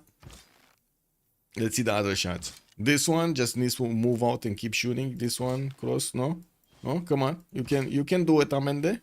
Let's see the dance. Let's see the dance, Amende. You can do it. Like, move a unit there, move a unit back, move a unit there, promote, you know, kill off. Oh, level 2 archer just got deleted. There we go. We got the dance started off over here, moving that immortal out of the way. And there we go. There we go. Moving up all of the line. All of the line. And another unit dies here. That was a scout, though. Wasn't that a scout? I think it was a scout. And oh my god, these immortals do so much damage to the city center with just an A shot. Have you seen that? That's incredible. Anyway, we do have an arena is coming out from Gordian. We might actually see Colosseum being built here by Lekix, and I do see he's also getting a theater square from Passagarde. I'm a bit surprised about the theater choice, but it's fine. I guess he's preparing to get his free inquiry in the second era, and definitely having a theater square, benefiting from a few great writers with those works being plugged into the amphitheater is going to be extremely valuable. Extremely valuable. Macedon here finishing his Basiliki page, and I do see he has a warrior in the water, but still not actually benefiting from an army here. He's gonna get his 5th city out, and we do have him still struggling with that 11 science a turn. Okay, Gran Colombia, what is he doing? Still getting through, trying to get through Ugarit. That city is gonna pump out a horse next turn and gonna grab another tile. While Gran Colombia, I don't think he can actually get to the coal. Oh, he could get to the coal quickly. Anyway, he's going for the Gavron Plaza pillage here, and I do see immediately he got attacked by Phoenicia. One of his scouts did go down, while this horse did manage to pillage the Warlord's throne. That's going to slow down a little bit and to put more pressure on Phoenicia here. Not by much though, because yeah, again, we don't have that much of a concentrated attack. This looks like more of a chaotic, let's do as much damage as possible kind of attacks, rather than an organized assault, you know. Also, Alexander had one, albeit not the easiest task, but he went to war. Wait, what did Alexander have? The continent? All of his own? Maybe. Gran Colombia here also getting his 4 horses to kill off Kumasi. He will get to divert them towards the opponent's cities. I do have to say, Francisco de Paula Santander, his commandant general, is very far in the north. Athena? I have no idea what she's finding here, but I do have a little bit of check this out, paper. Yes, perfect. Yes, get annoyed, Athena. Yes, you show it. Yes, yeah, I'm making you a nun, Athena. It's all good. There we go. Anyway. Yeah, it is what it is. Now, we do have some more commercials coming up from Persia and therefore turning that Colosseum. We do see also Amende with the red Persia is going to have the breed. Stop putting your... Oh my god. She put her toe in the coffee. GTFO out of here. No more. No coffee for you. What do you mean coffee? Don't drink coffee. Can you imagine if Athena actually gets coffee? Anyway, we got Manchester here getting taken over by Persia, and it looks like we will see him moving forward towards London. The city is building walls right now, getting Victor in there, trying to salvage the game. We might actually end up with a 4 versus 3 situation here with a bit of a big time between their ability to actually attack into Persia with Macedon and England dying. He might stand tall, but long term he's dead. Persia has too many immortals. It kind of looks like, yeah, immortals are basically a ranged unit. When there's a huge number advantage, you can't really win. Oh my god, do you remember Blazecat when they actually had support bonus? The best unit in the game at the beginning. Oh my god, they were insane. They were so strong, so strong. Right now, they're not that strong. Is he swimming it? Yeah, wait, where is England settler? He has a 4th. Yeah, he's swimming it. He's actually trying to get to the Bridgewater Bay here. Trying to get a safety settler out. Can we call that safety settler? I don't know. I guess these cities are going to be safe because Tokugawa and the Macedon in the south. But other than that, I don't know. We do see him moving his line up, and I do see the swordsmen of England are taking quite a bit of a beating. The battery ram is going to give him the ability to do the full strength against the city's defenses. I don't think the walls are going to help out that much England here. The roach settler, the cockroach. Yeah. And now if you are able to get horses, you can slam and kill off his immortals. Yeah, bro, with support bonus, immortals were broken. I mean, I loved them. I loved, as broken as they were, I loved them. It was amazing. But they still are very beefy archers, even without support bonus. A huge number advantage is not a joke. Yes, I agree. Very good units. Very good units. Gran Colombia did get Zhang Heng also as a second scientist, and I do notice he's getting Magnus moved to Popayan to keep on chopping. Got Victor in the north, and he's getting kind of pushed by Rome. What's going on here? We got Rome actually moving his line of defense towards the forward, towards the first city of Gran Colombia, and I was expecting him to actually try to get a city here on the right side if he's doing this. We do have Lazarus here getting quite an army of builders, probably with feudalism timing, so he can actually grab the extra 2 charges on each of these, and of course benefit from the previous card for the 30% production. We did have him also finishing pyramids in the city of Ravenna. Look at that beauty. Look at that beauty. With all of the cats standing guard there. We do also see Rome is getting those builders. Yeah, there we go. 6 charge builders, guys. 6 charge builders. Does he have Liang everywhere or anywhere for the 7th charge? No, he doesn't. No, he doesn't. And look at these legions actually going head first into archers. Gran Colombia has Paulo Santander returning to Cartagena, and I do see the archers. They're getting the slap on these legions. Okay, is this going to be the moment? This is probably going to be the moment that encampment is going to lose its strength. We do have Persia also with available promotions on these immortals in the backline that did get hurt. And quite a few of these already did get the +5, right? It's a +5. He went for the +7 for the battle cry. Okay. Okay. So he's getting, when attacking units, except Cav and siege units. Well, I guess that's perfect, right? He's attacking to swordsman. Perfect combination. Colombia has a really OP general because it works on archers. Yeah, basically makes them all pitatis. Nubian archers are amazing.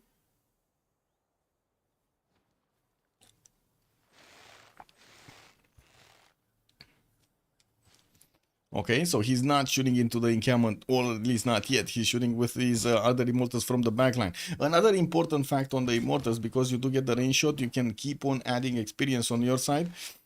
It's very important. Okay, this triple line of horses might be harder to push into. Wait, triple line of horses? Of swords. Oh, yeah, swords. I mean, you say harder, but I don't really see it harder. It's just he's taking his time to actually promote, get a few heals off, and then start attacking and positioning, not to mention his battery and so on. It doesn't really feel like he's losing any tempo here at the moment. Or getting slowed down, I guess I should say.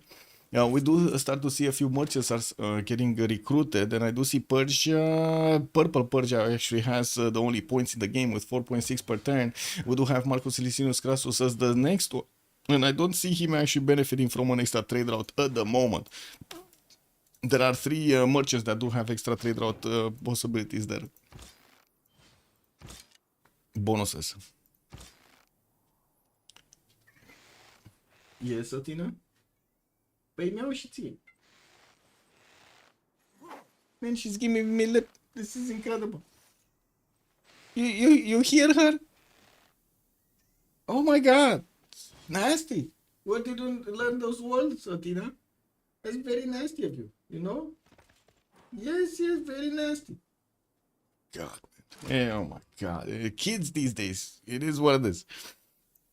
We got Birmingham coming up on that island, and it looks like he's not going to go coastal with it. He's just going to stay one tile off. And I do see his Persia is getting a few campuses for that extra science. While he did manage to get a catapult in Mashhad, I would imagine he's going to keep this to push off this Macedonian galleys from his borders. He's also getting a 5th settle towards the south of Susa. 6th settler also coming up from Susa, might actually get on the coast. Unfortunately, he's going to need to be careful because we do have Macedon on the coast. I gotta say, Macedon didn't actually keep on building boats. Now he's getting a few more from Alexandropoli, and he's putting his fooling cannons down from his other cities. Starting to get a few hetaris from the city of Dion. Oh my god, if only he would have prepared from the beginning of the game to do this. There are 0 units in the Purple Persia to fend off. And look at all of the med packs. He's basically going into heaven over there, taking Ispahan, farming the damage at the city center, getting the experience, getting the farm food. Oh, that's gonna be beautiful if he's getting enough units. That's the question, right? Incameron went down. London is in trouble. We do have the 3 swordsmen making a line here, and I do see a 4th one right behind them. He did manage to recruit 2 generals, one of them being Burica, the other one Hannibal Barca. They're both like knocking heads over here, trying to make sense of this war, and it looks like they both told that swordsman to go and attack. Now this is not gonna go well. You know what's gonna happen now, right? All of this second line of the Persian immortals are gonna start shooting, and that swordsman is gonna be taken down. It looks like also the players are managing to get their era score for the next golden. We do have Japan eating off the Zanzibarian strength here, while I do see Japan is also managing to get a religion. He did establish Zen meditation and stewardship for his extra science on the campuses and extra commercial adjacency. Well, we do have him deploy quarter in the capital. Morioka. Wait a second. Wasn't this from Stargate also? Anyway, it is what it is. Wasn't that dude that had a wife that got left in ancient Egypt and then she got killed by the Goa'uld and stuff like that, and he was like a something crossed with a fish, and he was looking for his long lost something. Anyway, when is winner prediction? How is going? That's a good question. Should we actually put up a winner prediction? Let's put up a winner prediction. Who will win? We got on one side Chop Yourself. Let's actually see Chop Yourself, and then we do have on the other side the bad boys from the sauce team. The sauce team. Okay, there we go. I put it up. Also, Benender, good evening, sir, and welcome. How is Golden? We're just gonna take a look at that. Macedon, Colombia, and England all missing the Golden. Well, yeah, but Mazu over here is getting smashed, so I'm pretty sure Amende is very happy about this. We do have him missing his Golden Age, but at least he's taking cities from his opponent. And let's actually take a look. We got 4 more turns until the next era, and I do see Lazarus is 4 points off. He's 53 out of 57 on Rome. He's stood on 4 cities for a long time, trying to get a general, and I do see he's getting heavy chariots out from his cities. It looks like there was a call for him to go against Gran Colombia instead of keep spreading out his cities and trying to sim here. I do see Lekix is also 4 points off from getting his Golden Age, and we do have Gran Colombia lashing out a little bit. Paul just cannot keep his horses at home, and he's lashing out against the Roman units. Niola for 53-51 on Dido. He's still on 4 cities, and I do see he has a 5th settler out, the 6th one coming out from Sidon, and a few more heavy chariots. This is gonna be dangerous. Do they have the gold? That's what I want to know. They kind of have the gold. To actually upgrade all of these knights and go against Gran Colombia from both sides. This might be dangerous from Gran Colombia. It's not happening often that we do see Gran Colombia in danger, but this might be the day.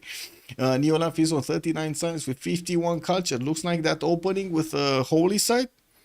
didn't do anything, no? It actually helped him out. Amazing, amazing.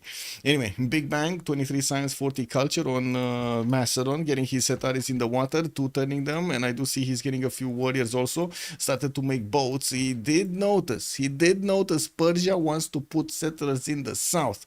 And if Persia actually wants to keep these cities alive, he needs to get boats out there quickly. Now, while I'm pretty sure he's clicking on cartography, I do see Big Bang is still worrying about his island working. That might be a problem. We'll see.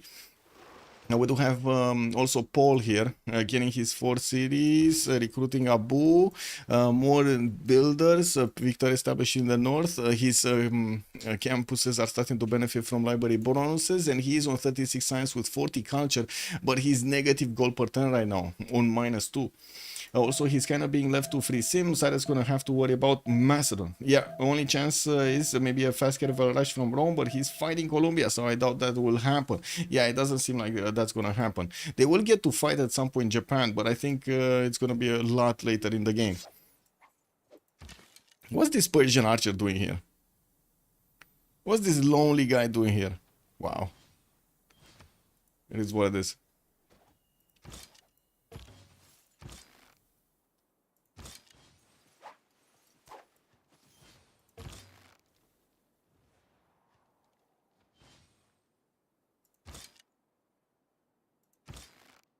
Oh well. Well, that swordsman is definitely gonna die. I was looking if he has enough damage to actually go against the second one, but no.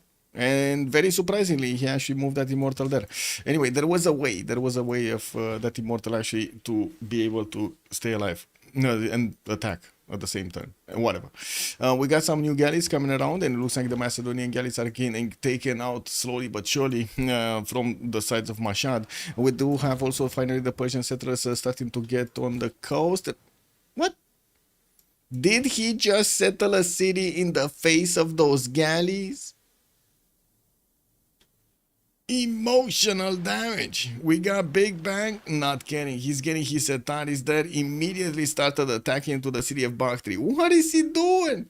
Did he? Oh my god, man. Well, at least he got a boat out. He started chopping in Parsa, right? He has another 2 boats on the way. Just chopped 2 boats and he started to get them to Bactri. He's gonna start bonking back these galleys. We do have new ones coming out from Macedon, and it looks like Big Bang's plan of going against the Persia in the north, not gonna work. He's gonna need to get against Bactri here, against the Red Persia, another one on the north. Let's take a look at Mazu. Era score going dark. So Paul is going dark, Mazu is going dark, and Puimo is going golden, 77-61. We do have also Rome still needing 1 point, and I do see the other ones got it except Amende. Is it Amendel, or is it Amende, or is it Amend E1? How do you pronounce this? There are so many ways. Anyway. Parsa can chop at least. Yeah, he did. He chopped everything, but he only had 2 builders, and he didn't manage to put a chop into a builder, so he gets more quickly. Okay, well, that's actually a galley that survived the onslaught. And it looks like we do have Bactri that is going to get wrapped around by the Macedonian Hetaris soon. He's going to move them next to the coastline this turn, and the next turn he's going to just disembark there on those shores. We will also need to see Lekix deploying some units in the south, at least to be sure. Like, you know, you might get at least a vision or a bit of a heads up for those units to come against you. Colosseum did get finished here in Lekix and cities, and I do see he's grabbing Marcus Licinius and a few tiles with him. This city of Gordian is insane. It's 46 points of production right now. Getting one of those aqueducts to also give the extra adjacency points to the industrial zones. That's going to be an easy +6. Finish this one, +6 theater square. Got his setup with aqueducts between Hamatana and Pasagarde, where he also placed all of these farms. Amazing tiles. I love it. Love to see all of those tiles. New aqueduct from Tarsus. Gonna get that in industrial zone on the 1-1. He has some horses that he's gonna need to improve, but surely the floodplains are much more important to improve right now. Persia also needs to start moving towards English cities. He will get the opportunity decided to take out another one of these swordsmen now, and somehow he got an immortal from the left side of London. Oh my god. He's actually recruiting also El Cid over there, and it looks like in the main cities he's just getting boats. He's more concerned about what's going on here than what's going on in the north. It looks like he's gonna probably chew through what's remaining in London's defenses.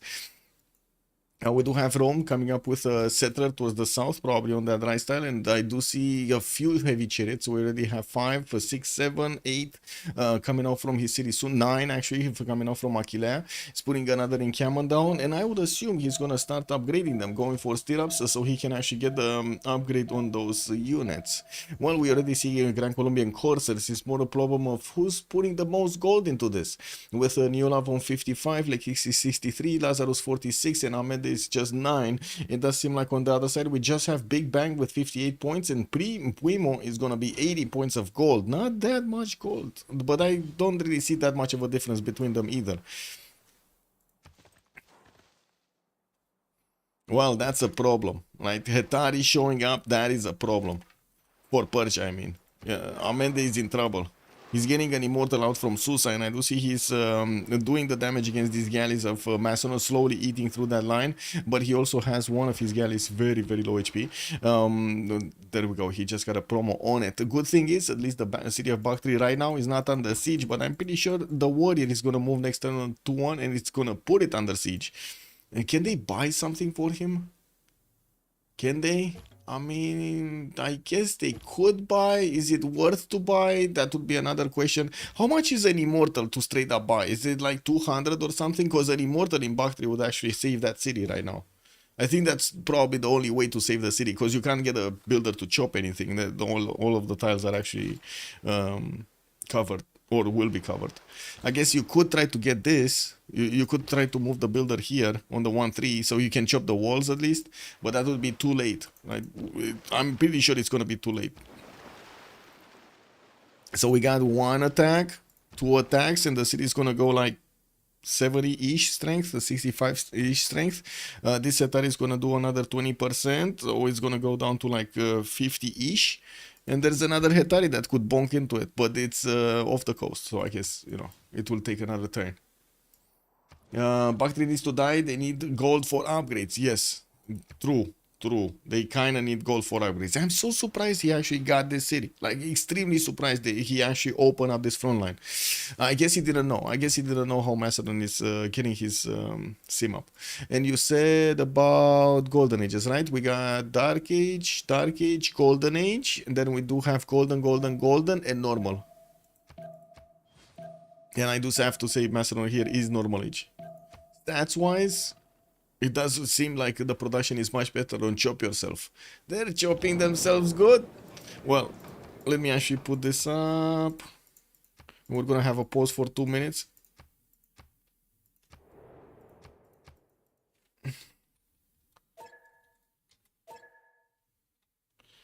What was it?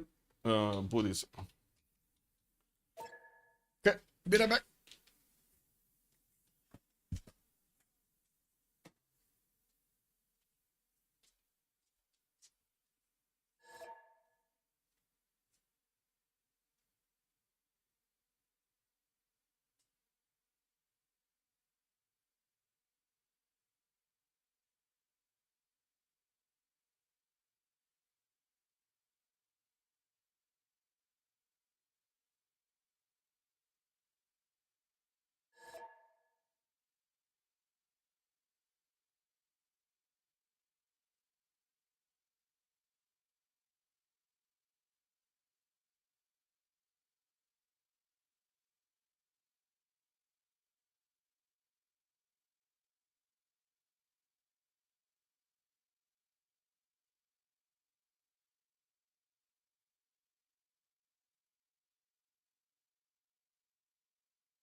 begin. Okay, we do have bonking. The first round, next era, we do have Bakhtri being put under siege. Looks like two Hetaris did get off the whole coaster. And now that the city is under siege, he can keep bonking and get that city down without it being able to heal. Also, Blitzcat, there's a logic to the Nether city, to be honest. Right now, Cyrus is their biggest player, so putting pressure on Macedon takes pressure off their carry. True. And I do see Persia, Purple Persia did manage to get a knight out to the south. That's going to definitely help him out. We might actually see that knight keep going so he can try to save the city of Bakhtri. With the boats actually getting more numerous on both sides, it does look like things are heating up between Macedon and Persia here. We do have also the Persian units that need to start figuring out the target here to go against. While he's also starting to get a few bows towards the north. Looks like, oh, never mind, we're gonna have a pause kick W. It's gonna be a pause. Pause. That city was just a pawn, looks like. Yeah, he's using buildings as a pawn, guys. We do have the industrial zone starting to come around from Lekix, and I do have to say, it does seem like he's actually seeming quite a bit better than Puimo at the moment. Let's see actually what's going to happen later on, since I do have to say Japan did go a lot wider, so his timings are a little bit off, a little bit longer in the game, later in the game. There are multiple libraries that are coming out. He did manage to switch to a free inquiry golden age. Toku's gonna scale harder. Yeah, I think he's gonna scale a lot better. He got Hanging Gardens for the extra fertility here, extra growth of 50%, City Patron Gardens to get those districts built quickly, and getting more markets for those extra trade routes. He started putting his own industrial zones now, not amazing ones though. What is this one doing here? Oh, I see. He's getting an aqueduct so he can give the bonuses. I see. And what's going on? Okay, we do have Grand Colombia getting a Corsair attack against Phoenicia. Phoenicia has Defender of the Faith and a General. While I do see Colombia at the moment is busy with Rome in the north. Rome is getting a massive attack going. He's getting it ready. We did talk about those 9 possible heavy chariots that could be upgraded into knights. Yes, it cost him a lot, but still, it is a problem. You think it's CC? I don't think they're gonna CC right now. I don't think any of them is in a position to CC. I guess Sauce is kind of in a position to CC. Right? Like Gran Colombia is not going to scale out of that. And it does look like Neolaf is scaling, Lazarus is scaling. Mazu is kind of out of commission. Like he's down to 3 cities. His science, his culture is not working that much. Oh well, it is what it is. If they can kill Colombia, they can win the game. Yes. If they can win this fight, they can definitely win the game. It's not easy. It's not going to be easy to actually kill off Colombia here. Yeah. And they do have the pressure on, right? Macedon has the pressure on Persia. Yes, not a lot of Macedon scaling happening because of his lack of cities, but that's, you know, it is what it is.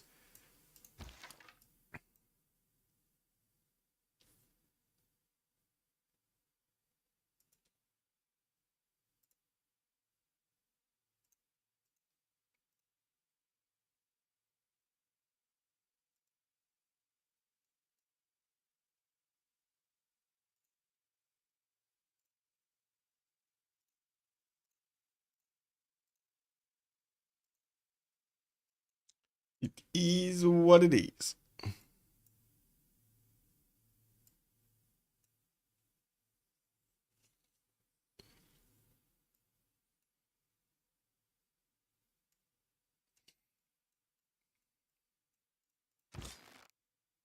Now, what's been happening in the community?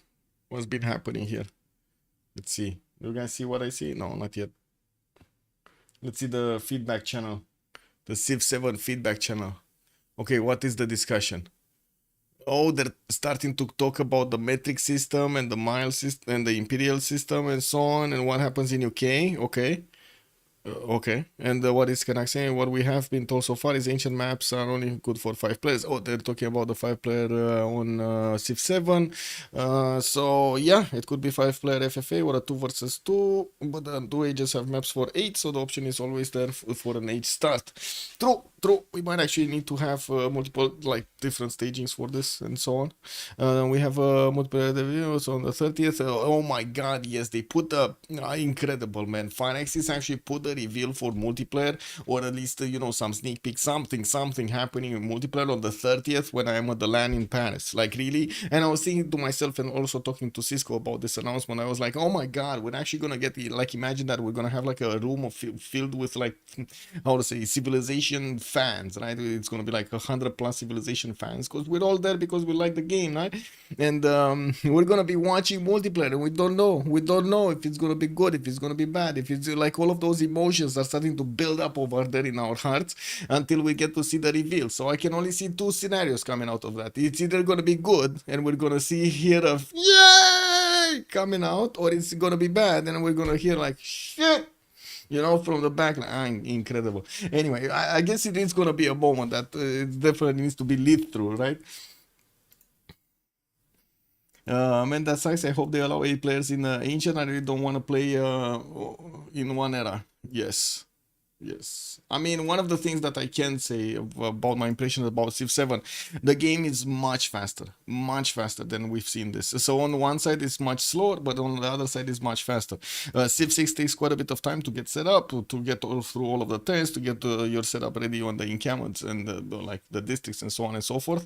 That doesn't require that much attention, and it's very fast, very fast. Like, it took me 1 hour ish to finish an age, basically. And if there's a setting for a longer age, you can do it in like an hour and a half or something like that. It's very fast. So like, you can start off a game right now, finish in an hour, the first stage, go for another game in the modern age or whatever. There's multiple possibilities on that if everything is going to be fine. But I do have to agree on another thing, and I said it in the feedback channel also over there.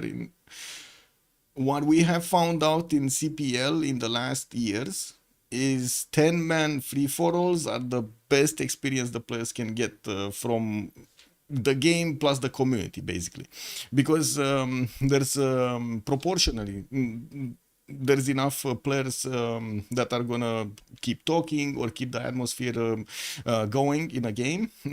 If you're 10, if you only have like 4 players, 5 players, they're just not proportionally. There's not gonna be at least 2 over there or 3 that are gonna get to entertain everybody else, basically, with their questions, with their something stories or something.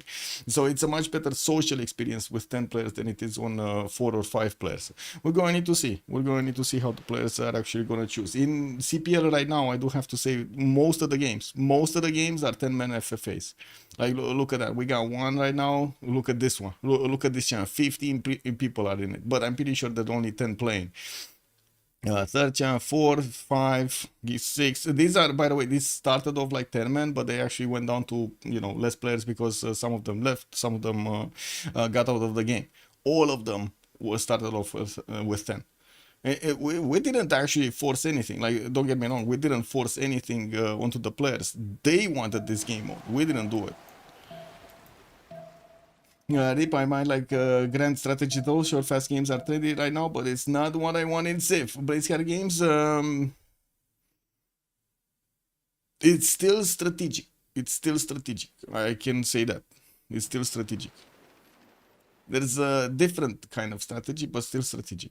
As in, you still get to use your armies quite a bit, but it's anyway. You're gonna see it.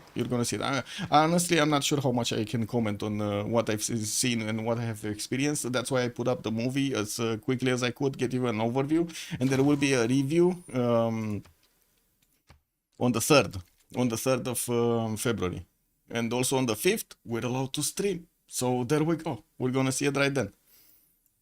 It's gonna be the big reveal. I don't think I've ever seen you without a hat. 8 count. Good evening, sir, and welcome. It's also been a while since I've seen your stream. Yeah, I mean, my cat actually, like a few months ago, 2 months ago or something like that, actually barfed, like literally vomited on the hat, and I just didn't want to wear it after that. And I guess, you know, it took a little time for the stream viewers to get the hang on, because they still like the hat, but you know, it is what it is. I do have to say, I kind of have a new hat right now. It's called hair hat, you know. Do you guys have this? This is like new style hair hat. we do have the game started off, so let's actually see what happened in the Congress session. Daido got an extra trade route and 4 gold to the sender, won those trade routes, 10 religious strength for Buddhism, and I do see Tokugawa is getting 2 Diplo points. The real LFS, is he gonna message me or something? Anyway. Oh, it is what it is. I want to be ready so I can actually jump into a channel to stream for him if he cannot get into the game or something. I have no idea. Anyway, now we do have to take a look. Nader Shah, normal age. He's still on 31 and 26, still bonking towards the London. He opened up another tile there and it looks like he's furiously fighting these Macedonian galleys. We do have him with already level 2 immortals moving forward, and I would imagine he's gonna be fine. No, he does need more, and he's getting more but slowly. Unfortunately for him in the south, he's been fighting Macedon. He opened up another front line and Macedon took up the bait. He settled back 3. Macedon jumped on it like a bear on honey. We do have over here more galleys being produced by Amende. He's going to need to get that one out over there from the city center, and that city is going down. There's no way that city is surviving the next turn. No way. Can he survive the next turn? I don't think so, no? Wait, does this galley have movement? No. This one? He does. He actually has movement. Wait. Why didn't he attack with this galley? Oh well, it's too late for that city center anyway. Like, he can bonk the boats, but the city center is dead. It's gone. It's taken down. What's happening at tech side? Cartography coming up in 10 turns here for the Big Bang. Amende is 110 buttress, and he did manage to lose the city. Macedon, the Big Bang, did the Big Bang here. He did the big bada boom to Amende. Well, Lazarus, 50 science, 55 culture, northwest, heavy chariots ready. He has 88 points of production and 255 gold in the bank. Doesn't seem like he has enough of the gold to upgrade all of his heavy chariots into knights. And I do see he does have a decent amount of strength because of that gel on these knights, especially going against the coursers of Gran Colombia. Now, there are quite a few coursers around here, and we do have 2 of these commandant generals that are moving around. One of them deployed south, one of them north. Well, Lazarus in his main cities is getting his intelligence agency, a few more of those lighthouses, so he can get more trade routes from the northern cities, while I do notice he kind of ran out of chops. He already did manage to get most of his chops going. Lekix, 83 science with 125 culture, chose to go for a second Pembrasian voice colony, scaling up quite quickly in his population from all of these farm extra food and going for commercial hub investment projects. He does want something, and it will be an extra trader. That's what he wants. See, Fadlan is over here available for him to recruit. He just needs one extra project, and that's it. It only cost him like 60 points in total. And he did manage to get Zangian also for an extra trade out capacity. While I don't see Marco Polo, he's also going to have that available for him. Looking at also Neolaf, 46 science with 55 culture, 246 cities Dido here. Neolaf does have the ability to go on some coastal cities over here on the islands, and he has been defending against Gran Colombia from the beginning of the game. Lost Kumasi, unfortunately, which would have given him a lot more culture to work with, but it is what it is. He did manage to also get quite a few knights upgraded and coursers to the southeast to fend off the attack of Gran Colombia. Coming for either Anuk or Burnt, we don't know, but it looks like these Gran Colombian coursers are putting his people in danger here. Oh well, it looks like he's on it. He is on it. He does also have 364 faith in the bank. Not sure what he's going to use it for, but he needs to fix it somehow. Got Temple of Artemis, Intelligence Agency, and the Wall Throne he's got from Plaza. While I do see he improved the majority of his territory, this looks very, very good. Like, look at this. Well done, right? He has almost everything improved, and it's 1057. We do have also Big Bang, 26 science, 32 culture with multiple boats coming around. He is preparing for the cartography timing. He's getting there, slowly getting there. 26 science is not helping him out that much, but I gotta say, neither does Nader Shah have that much science on 32 of his own. We're going to need to see if they can actually get enough gold for him, and that's probably going to be Tokugawa's requirement here. He needs to get the gold for him. We do have Paul, 39 science with 28 culture over here. He did manage to get Caracas quite far away in the east, and I don't see a safety settler from him. He's now focusing to get as many of these units to fend off the next attack coming out from Rome. And I do have to say, this attack only with the knights is not going to work against the defenses of Gran Colombia over here. He would need crossbows, he would need catapults to actually go through these units. You need something to deal the initial damage against these coursers and the knights if they do have this kind of the same strength, so you can actually punch through. Mazu, also 8 science with 14 culture, is down to 3 cities, and it looks like he did manage to put a few more defensive swordsmen in the south of London, but most of them are losing the strength a bit too fast, The Persian immortals are managing to chew through that defense quite quickly. Also, Persia has no boats, so can't really stop it easily. He needs like a bunch of range units. What are you talking about? He even bought a boat in the city. Yeah, also Saps, I think Athena saw you too much with the hat, and that's why she did that. Yeah, she got sick of the hat, man. She got sick of the hat. It is what it is. Macedon should really focus on embarking on Persia, on the other Persia. You're talking about here. You're talking about Lekix, right? On going against purple Persia, not red Persia. Because red Persia, he's gonna do it with the boats, right? Yeah, Cyrus Persia, exactly. Right. Well, we do have Cyrus Persia actually getting 2 knights just chopped from Ispahan and Tarsus. He's probably gonna put them towards the south because he knows he can get pushed by all of these Hetaris. And in the tech side, we do have Amende very far away from getting cartography, 13 turns, while Big Bang is already 7 turns away. We don't have him getting the boost. That's the problem, right? He doesn't have 2 harbors, and he never actually got the boost. Wait, isn't it 2 harbors? Yeah, it is 2 harbors, the boost for cartography. Yeah. Scandalous. Yeah, it is what it is. Okay. Anything happening here?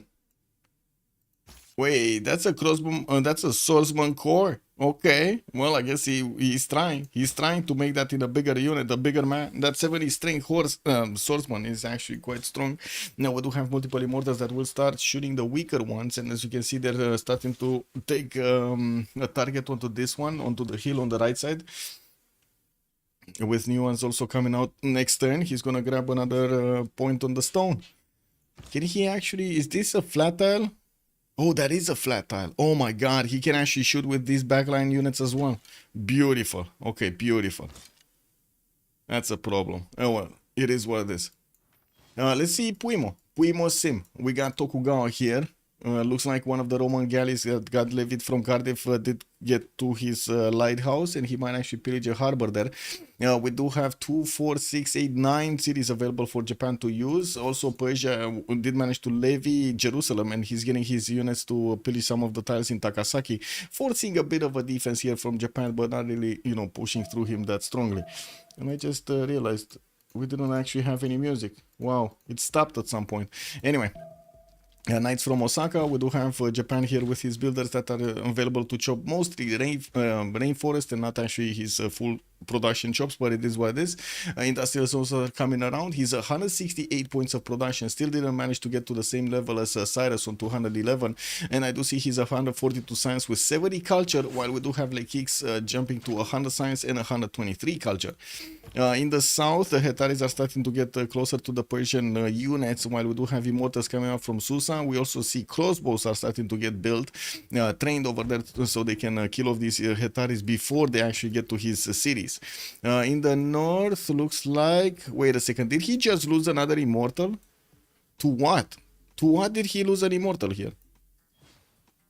Kek W, man. Kek W.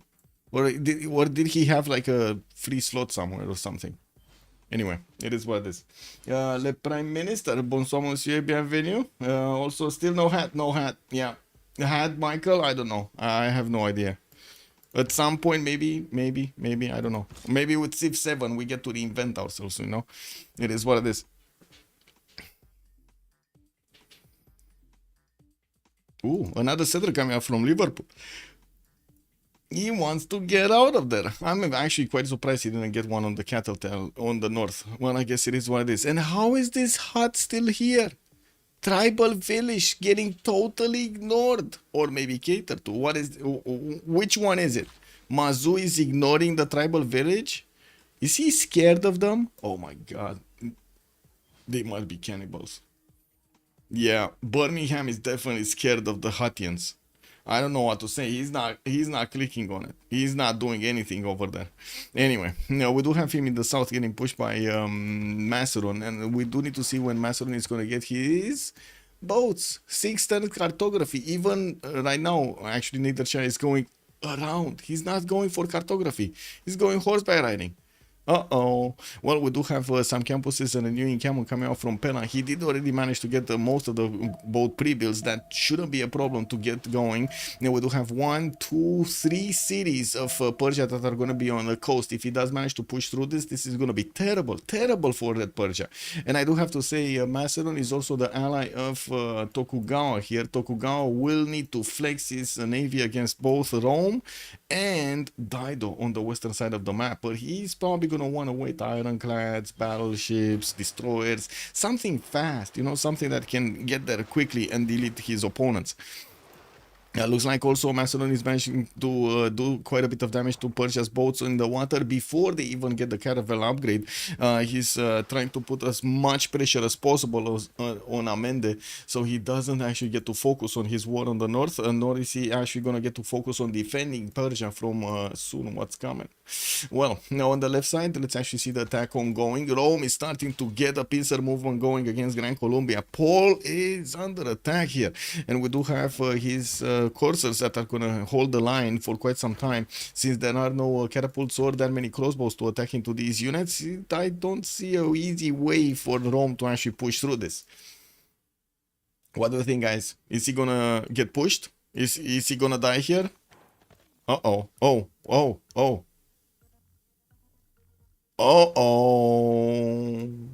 Dun, dun, dun. Now this is a problem.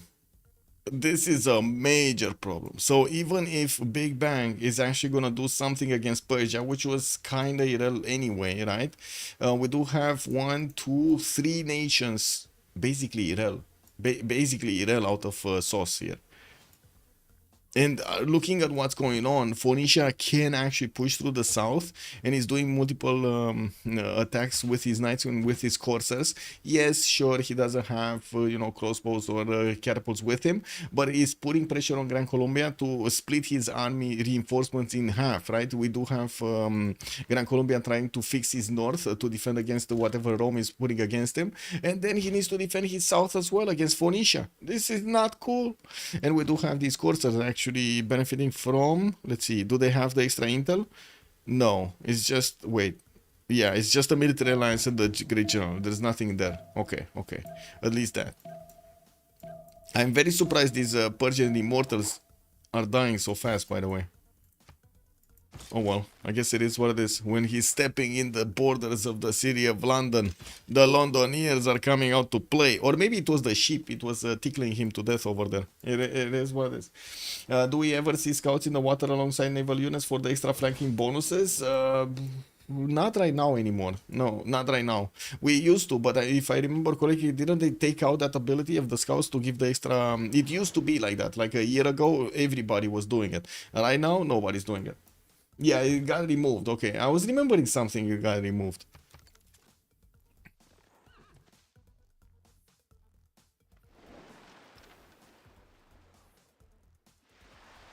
Everyone park scouts in the water. Well, scouts can also be used to block tiles, right? If you need to... I'll say, get yourself a turn or two, like win a turn or two or something, delay something on an opponent, you can just put a scout in the water in the front. It's gonna be very annoyingly efficient. Hetaris with no general is like half the unit, and yes, they still use them, but they don't spam them anymore. True. To be honest, he didn't really build that many Hetaris, right? He just got like 3 or 4 of them, and they're still here. I don't think any one of them died. He's starting to get a few more from Dion, one turning them, and I do see he's finishing new campuses, getting the harbors, and working on intelligence agency from his capital. Yeah, they still use them, but they don't spam them. Oh, I did read that. Okay, never mind. Greenery Mashad, he still on 6 population, still has a few chops, doesn't look like he's that fast on it.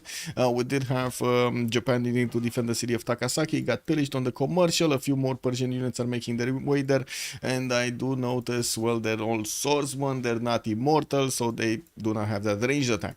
We did have Japan also getting a cannibal out of his few galleys that he already had pre-built. Unfortunately, that also means he's going to need the press can card, and he's going to need a lot more production to pump out a lot of cannibals quickly. He only has 1, 2, 3 cities, 4 cities on the coast, and it's 5 actually. Look at that, he got Okayama also. He needs to get these productive enough, working on taking down Cardiff, and I'm pretty sure he recruited quite a few of those animals. I do already see he has the fleet one over here, and I do see he has a promotion on the other cannibal. Cardiff is going down, that's going to be his city state. Looks like that's going to be an extra city. That's his 10th city, by the way. Okay, what's going on here? Wait a second, another 2 coursers died? Commandant General got pushed back in Cuenca. We do have a courser that just appeared. There's 3 coursers defending the south, while Phoenicia is going to get to move across this. He's trying to wrap around towards the city of Cuenca as quickly as possible. Even exposed his general, and it looks like Gran Colombia didn't move a muscle to push it back. That would have been very important. Maybe he would have sacrificed the courser for it, but pushing back the general like 10 tiles would have been extremely important. Oh well. From the north, we do have Lazarus starting to flex his legions, going towards Cartagena de Indias. We do see him having a bit of an issue here, pushing through all of these coursers. And yes, some of them are taking quite a bit of damage, but unfortunately, they're not going down. They're not going down right now. He really would need these crossbows. Like, look at that. Two more, or 1 more crossbow attack, courser would have died. That's all he needed in his army. Another bit of strength, another bit of damage from afar. Or he has a 1-tile choke, he doesn't really need a lot of cannibals. Yeah, true. Okay, multiple campuses coming out from Lazarus, also putting down his industrial zone here. That's only going to be a +4. With libraries, his science is going to go quite a bit higher. 77 science with 59 culture, still pen, brush, and voice. Ooh, crossbow came out. Crossbow came out to play, but look at that, only 4 of these immortals are available to go against London. He's not pushing, he's not managing to get to London. Lizzie has this, by the looks of it. Lizzie has this. How many turns cartography? We got Big Dog, Big Bang, sorry, not Big Dog. It's cartography next turn, and he did actually manage to get back a few galleys from attacking to Parsa. We do see them all lined up over here on the coast. Has so many coastal tiles, he can upgrade all of them. The question is, do they have the gold? And the answer is ding ding ding ding ding. No, they do not. We got the Yield Stab over here, Puimo and Big Bang barely managing to get like 167 between them, and that's it, right? There's no more gold. I guess they do have for like at least like what, 7 boats or something. He's not gonna need all of them because we don't have Persia with that big of a navy anyway. Oh well. I love how Macedon is blocking the choke for his own attack versus the other Persia alone. Weird to see, Kick, but I'm digging it. Wait. Which one? Which one is he? Wait, blocking the choke for his own attack? Wait, which one? This one? You mean this one? Lol. Nice coordination from choppers. Wait, where are the choppers? Who are the choppers?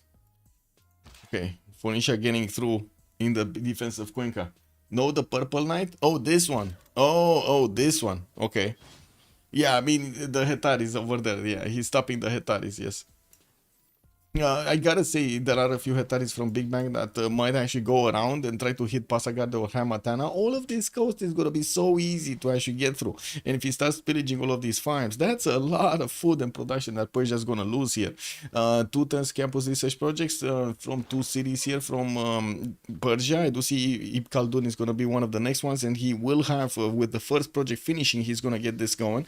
We did have also in the merchant screen the Fadlan being picked up by him for the extra trade route, but he doesn't have yet Marco Polo available. It does also seem Isodor of Miletus is going to be available for the engineers, and that's going to be big. I was expecting him to actually get one of these as an industrial project. I think he wants Newton more than he wants Isodor. I guess it is, it is what it is. Forbidden City would have been extremely good here. Like Isodor for Forbidden City. Yes. Put it in Halicarnassus or something. Get it going. Okay, next turn, we're gonna see how many of those caravans are coming out. I do also want to see what Phoenicia is gonna do to attack into Cuenca. I'm pretty sure pillages are gonna be the name of the game here. 1, 2, 3, 4, 5 mines will probably be pillaged by the looks of it, and we do need to see if catapults are coming out. 4 attacks, it looks like Gran Colombia is managing to lose a few units, while the Roman crossbows from the north are starting to do damage. It looks like the Roman knights are also getting the promotions for that charge ability to help them go forward. And we got Urek there calling out on YouTube, Monkas! Oh, look at that. Lekix 140 science, 150 culture, while Puimo is barely 280 culture. Well, I do see another one of those units got taken off from Cartagena, and another one of these Gran Colombian coursers. He's doing it. He's actually punching through. We do have Gran Colombia managing to take back his builder, but unfortunately allowed all of these knights to come towards that courser. In the south, it does look like also Phoenicia is getting into the borders of Cuenca with more and more units. More hoofs are being heard every day here, and we do have new coursers that are trying to get trained as quickly as possible. Can you imagine the pressure on this city? You see all of these units coming towards you. You need to get it going, man. You need to get it going. Colombia just doesn't have enough units. Yeah, he does. He just doesn't have enough units. Not enough gold to buy them, build them, whatever he needs to do here. He did manage to put quite a few cities on the right. So 2, 4, 6, 7. Wait, 2, 4. What? 6. Okay. I don't know how I was counting a 7th one, but it is what it is. Okay, chopping most of what he could.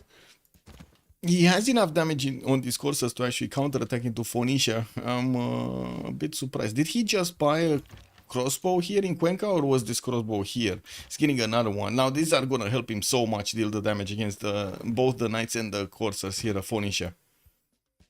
He should clean this up. Well, I say should, but we've seen what happens, right? We've seen what happens. Welcome back, Constantine. What happened with Alexander? Where stats? Stats nowhere. He did manage to take over Bactri, city from Persia, and now he got his caravels. So I would imagine he's gonna start going through Parsa, to Mashhad, to Sharikumis, to clean up Red Persia, while he's gonna leave Persia, the other one, Purple Persia, for his Setaris. He does need to get a lot more. If only he would have gotten like 5, 7 probably would have been a magical number here, or more than 7 to go against Lekix in the north.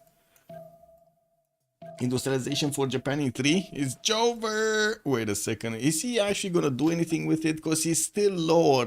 Look at that. So Lekix just jumped up more science than Puimo. He's 205, while Puimo is 194. I think he just finished a few projects, so that science is gonna go down. There we go. He's went down to 174. Now, but production-wise, he's 50 more production points. Well, 40 over Puimo. And yes, we do have quite a few harbors getting their shipyards in. And we got a pause. Wait, what's getting paused? Unstack first brother. Right? Or little brother? Frero? Is it little brother? Or what's that extra T and O? Because frère is like, mon frère is my brother, right? Or something like that. But what is frérot mean? It has a connotation over there. What's the connotation? Anybody know? Come on, we must have a French guy over here in the chat to tell us. Tell us. Yeah, exactly. Could be slang. Come on. We need to know the details, the spicy details. No? Nobody? Oh my god. Oh, Blaze, I think this is the secret. This is a secret French saying over there. Uh-huh. It's like boy yo. Oh, okay. Ooh, Stonehenge coming out from LPQI to add another belief there to Phoenicia's wonders. Wonders. Check. Religion. There we go. Okay. A master moving. We do have some units in the water from Persia, but to be honest, he doesn't have nearly enough to actually handle this pressure with all of the caravels coming in to one-shot his galleys. This is going to be deadly, and he's going to be deadly quickly. Persia was trying to get to cartography. His lack of science is stopping him from getting there. 10 turns to cartography while his opponent's boats are already one turn away from hitting his cities. Not going to be fun for him. It looks like it's like, bro. Yeah. Bro. Oh, caravels for Nader and later they can grieve Dido. I mean, do you think we're gonna see ever Nader should get caravels here? He's trying, but not getting there. Oui, c'est comme petit frère. Oh, quelqu'un plus jeune. Oh, okay. We say it in English too. Is like a chill little bro. I see. Frérot is French slang for brother. It's an informal, affectionate way to refer to a brother or a very close friend, similar to saying bro or buddy in English. Usage example, literal mon frérot, tu viens ce soir. My brother coming to tonight, okay. Merci frérot, tele meilleur. Thanks bro, you're the best. Pop culture, it's often used in songs, rap, and casual conversations to express camaraderie. It's super common in modern spoken French, especially among Tandorius, it's bro. Yeah, that's the next line, by the way. That's literally the next line. It's super common in modern spoken French, especially among Thandorios. Yeah, it's bro. Connects perfectly. It just connects perfectly. It expresses a higher level of camaraderie. Like, ay, mon frero. Yes.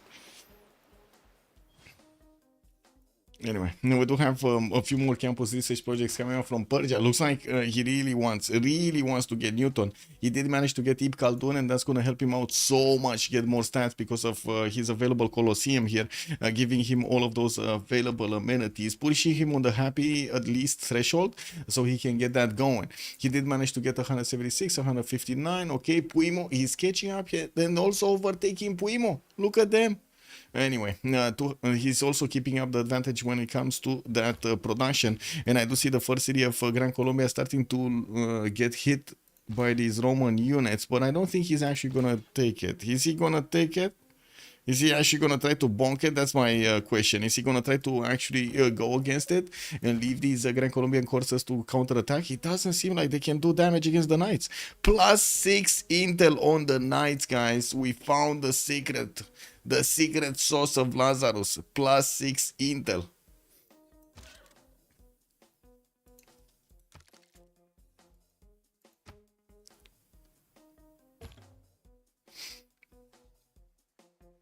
Brother is a common way, actually, in my languages to call your close friends. In Chinese, in Japanese too, we will use the word for brother. Yeah, basically. Big bro, you're the best man. Yeah.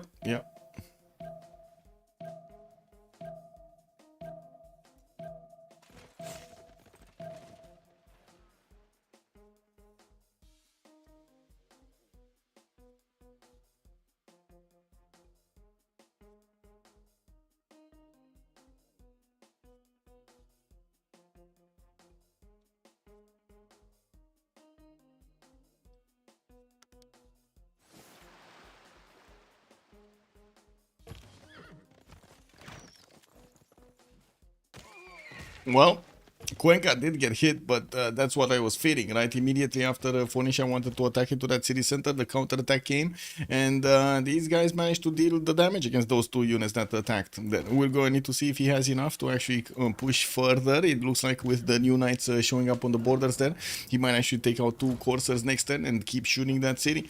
The city is not under siege yet. He would need a unit on this commercial or the hill of the desert to actually put it under siege. From the north, Rome is trying to get through. He did manage to get onto that tile of the campus, and he can hit that city from four sides, including with crossbowmen attacking, but I would imagine he wants to keep the shots for the courses rather than the city center. Let's actually see. Yeah, he shot with all of those crossbows, and I don't think he shot the city center. Now we could see him, we could see Rome just trying to attack first and like last move and first move here with all of his units into that city center, so he can actually take it down entirely. I think he should put it less than half, right? With 4 units, he should put it a lot less than half. Okay. Okay. Let's see. Let's see it happening. He still has 4 units that can attack. They're gonna lose quite a bit of strength, but he still has them. Caravels, Parsa getting walls next turn. It doesn't look like Macedon has frigates on the way. I don't see any quadrims coming out. Not any quadrims in the coast, but we do have quadrims coming out of his cities. And we do have also Hetaris from Macedon showing themselves to Persia, to Lekix. Lekix is actually getting a bit of extra info over here. Didn't he see these knights on the coast? Anyway, they got discovered, guys. They got their pants down over there. Anyway, now what's going on here? Okay, a few more attacks. The courser line is getting punished severely, and I do see Lazarus is not moving. He's not attacking. Okay, well, the walls are gonna go up, and he's gonna need something like a catapult. He's getting them. He's getting catapults from his main cities here to bonk against his opponent. The ancient wall is gonna be finished next turn, so this turn he can actually keep shooting at all of these units of Gran Colombia that are remaining here to do that damage and take them down. He would also want to put that city under siege of Cartagena de Indias. In the south, it does seem like also Phoenicia did manage to deal the damage against the Grand Colombian corsairs defending the city of Cuenca. Walls are going up in 2, but I do see he's not getting through right now. Or is he? Or is he? He could do the damage. Like, he does need to do the damage, actually. He only has one single knight that could attack into that city center. But to be honest, if he doesn't attack into the city center, there is a chance that next turn he's not going to get it and the walls are going to go up. You know, like we see over here, if he would have attacked, if Rome would have attacked into the Cartagena de Indias last turn, he would have taken the city this turn. But yeah, the walls are going to go up. They're going to protect the city center there. At least the city is under siege, and we're not going to see that much time until that catapult is going to make it through here. Just needs to get it on the oil tile or somewhere. Okay, Parsa got the walls up. Caravels can keep on bonking. I'm pretty sure he wants to get them through the choke point here to deal the damage against the capital city of Mashhad and also keep going towards Sharikumis. It does also seem like at the moment England is actually pushing back against Amende. Amende is in trouble. His immortals are not keeping up with the strength of his opponents. Oh my god, Lizzie coming out to play. Calling me bro is literally physical violence? What? I mean, we can't really reinvent words, no? I heard people say words are violence on those lefties losing it compilations. Oh, I did hear. Well, okay. Let's get something straight, Beasley. There is such a thing as, I would say, how do you call it? Word bullying by words, basically bullying by language, right? There is such a thing of trying to find out other people's buttons, pushing them so hard so they can actually, by using words, just words, so they react in a certain way, usually to their disadvantage rather than their advantage, or to learn anything. You can't do that, unfortunately. There is that problem. Also, screaming is a form of violence, no? I'm a musician. I don't like how to say I don't like to hear screaming around me. Like I would prefer rather to be alone somewhere rather than to hear screaming around me. And unfortunately, well, it is what it is. In this world, there's a lot of screaming. Verbal abuse, yeah, verbal abuse, yeah. Ship that could also hello there, sir. Um, not as serious as physical, but depending on what you say, can get you in just as much trouble. Yeah. Okay. Oh, city of Cartagena and Indias did get taken out that turn. It looks like Rome did manage to punch through the wall defense regardless. Cuenca will get the walls next turn, and we do have Phoenicia here. That doesn't have any more movement on these units, so we won't get it. We do have Phoenicia also getting a few more knights to start cleaning up what's happening here, and I do see already Rome has the knights right next to Bogota, the capital city of Gran Colombia. He's gonna want to take that down quickly. And on the other side, we do have Japan with just the same boss as we've seen the last time. He did not take over Cardiff. Wasn't Cardiff dead? How did he? Wasn't Cardiff dead? Did he magically get walls up? Oh my god, it magically got walls up and we didn't see it. Because this caravel fleet has probably been fighting Cardiff for the last 300 years or so. Can you imagine this, guys? Imagine this caravel fleet crew. They had to have everything there, right? On the same ship, on the same ship, they had to have everything. They had to have nurseries, dormitories, kindergarten, no, everything over there so they can keep on going for the 300 years that have been fighting against Cardiff.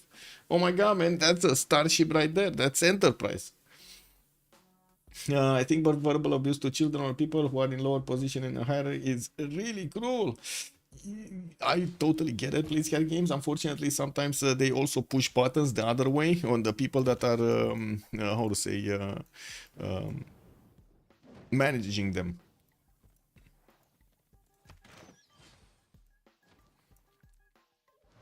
Sometimes really stupid mistakes tend to push your buttons really hard.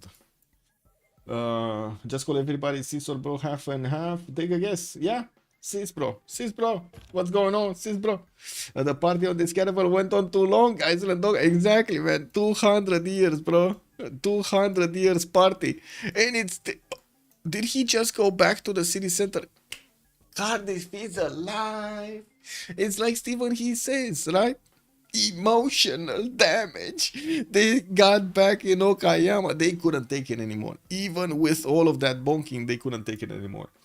Cyrus in free and Penbrush voice. Cyrus is in Penbrush voice. Yes, he's in Penbrush voice. And it looks like there were a few disembarking Macedonian Hetaris next to Hamatana that are getting taken care of by the coursers. While we do see Persia going towards Ispahan here, we do see a small Saint Michel is also getting built. Oh my god, that's going to be amazing. So much extra culture from that one wonder. I do have to say also Puimo did manage to get again over 200 science, 211, while Lekix is 175 with 173.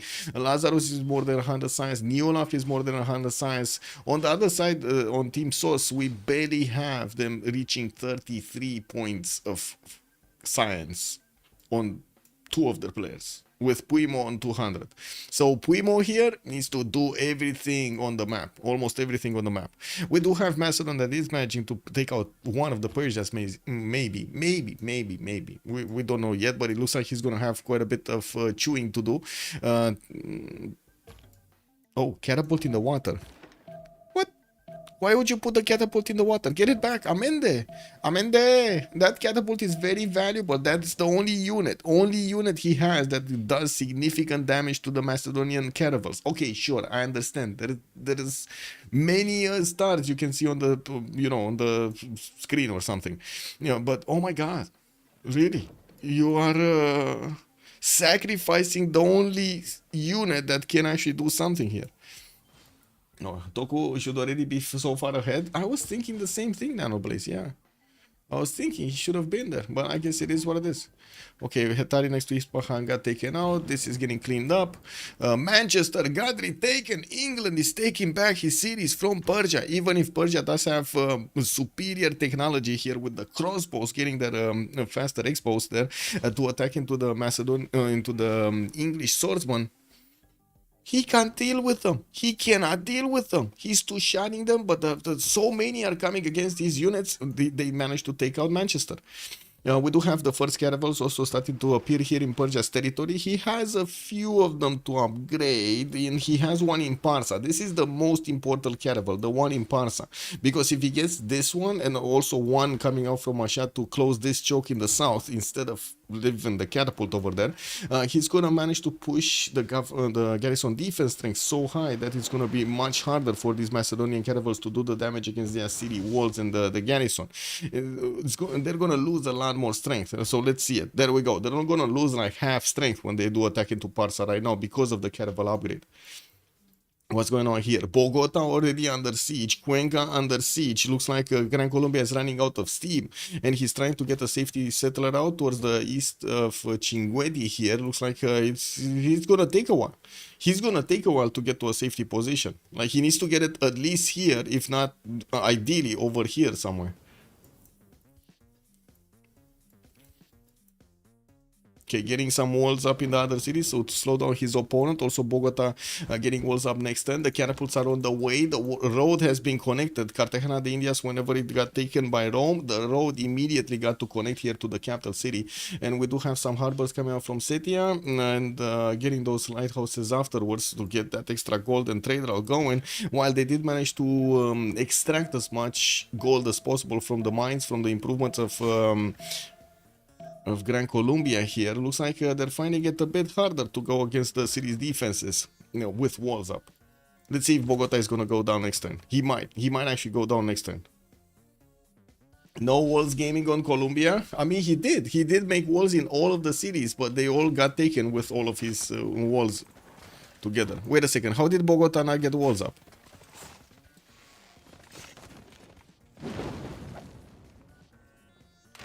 Oh my god. Oh my god.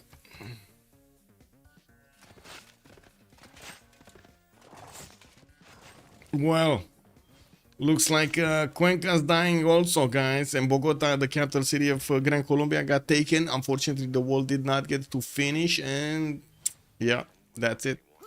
Let's see over here. Nothing's happening. Quadrims, frigates coming out from Macedon. Looks like he did manage to get at least one, and he's gonna start moving it towards Parsa so he can shoot down the wall defense. Macedon did manage to get a few more Hetaris in the borders of Ispahan, where Mont Saint Michel is getting built. He does have a lot of farms that he could actually use for the pillages to repair his units, if need be. While we do have Lekix here starting to kick him back. We also will see quite a bit of a drop in Puimo in the next era, since we are 2 turns out from the next era. It looks like we do have Paul 63-68, Mazu is 55 out of 61, 58 out of 61. He's trying to get the golden age, but it's, I mean, heroic age. While I do see Persia is getting a few calves towards the north, he might actually get a few towards Japan, so he can pillage a few tiles. Oh, look at that. From Tushpa also. He has 2, 4, 6, 8, 9. Yeah, 9. 9 of these calves.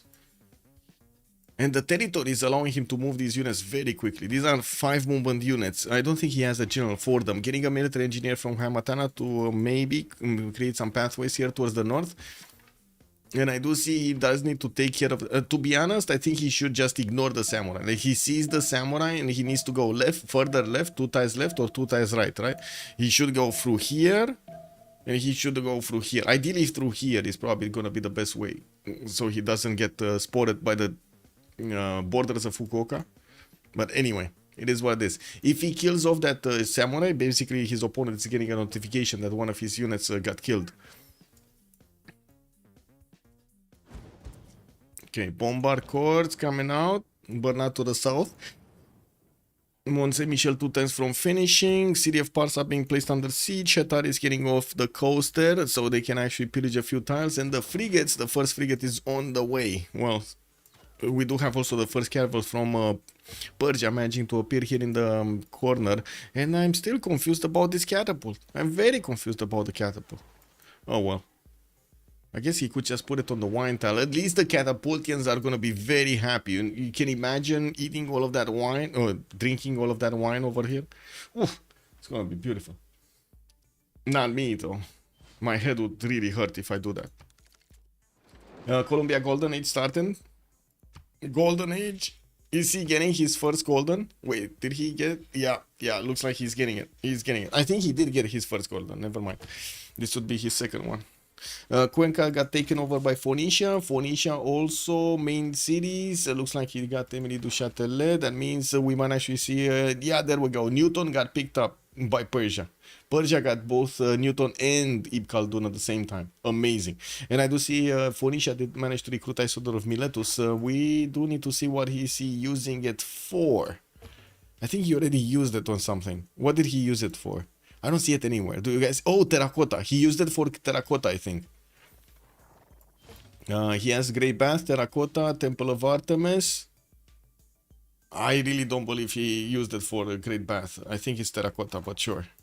Anyway, walls going up in Popeye next turn. We do see a Roman skirmisher that is over there trying to do some damage to the city center. Now we do have Rome bringing catapults to deal with the wall defense of the cities, the upcoming cities of Gran Colombia, and I do see him repairing the tiles and putting down some commercials here for those cities to actually benefit from some stats. We do have some Macedonian caravels actually moving towards the west side here, trying to figure out if they can actually help out Gran Colombia move out from his lands.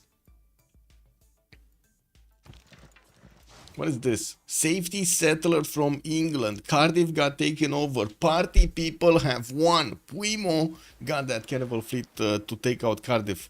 We do have new universities. Also, I do see Venetian Arsenal is getting built by Japan. Oh no. It's happening again, guys. He's building Venetian Arsenal, guys. He's you know what happens. Like you know what happens if he's building Venetian Arsenal. Oh my god, man. Hello, 100 lol. Hello there, sir, and welcome. Yeah. Anyway, we got coal power plants coming up from Osaka. We got builders in Takasaki and an electronics factory in Tokyo. Well, I do see Persia did manage to get his men at arms, and I do also notice he's gonna try to hard build a few more of them. I only got a few boats, and he's trying desperately to keep the city of Persia in his borders. Unfortunately, that's not gonna happen for long because of the frigates joining the fight from Macedon, able to actually do the damage against those walls much more efficiently than the caravels attacking into them.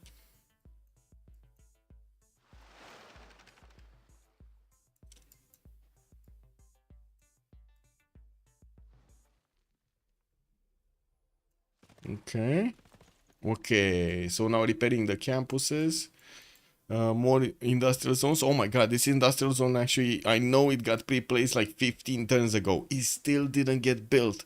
3 turns out, still didn't get built.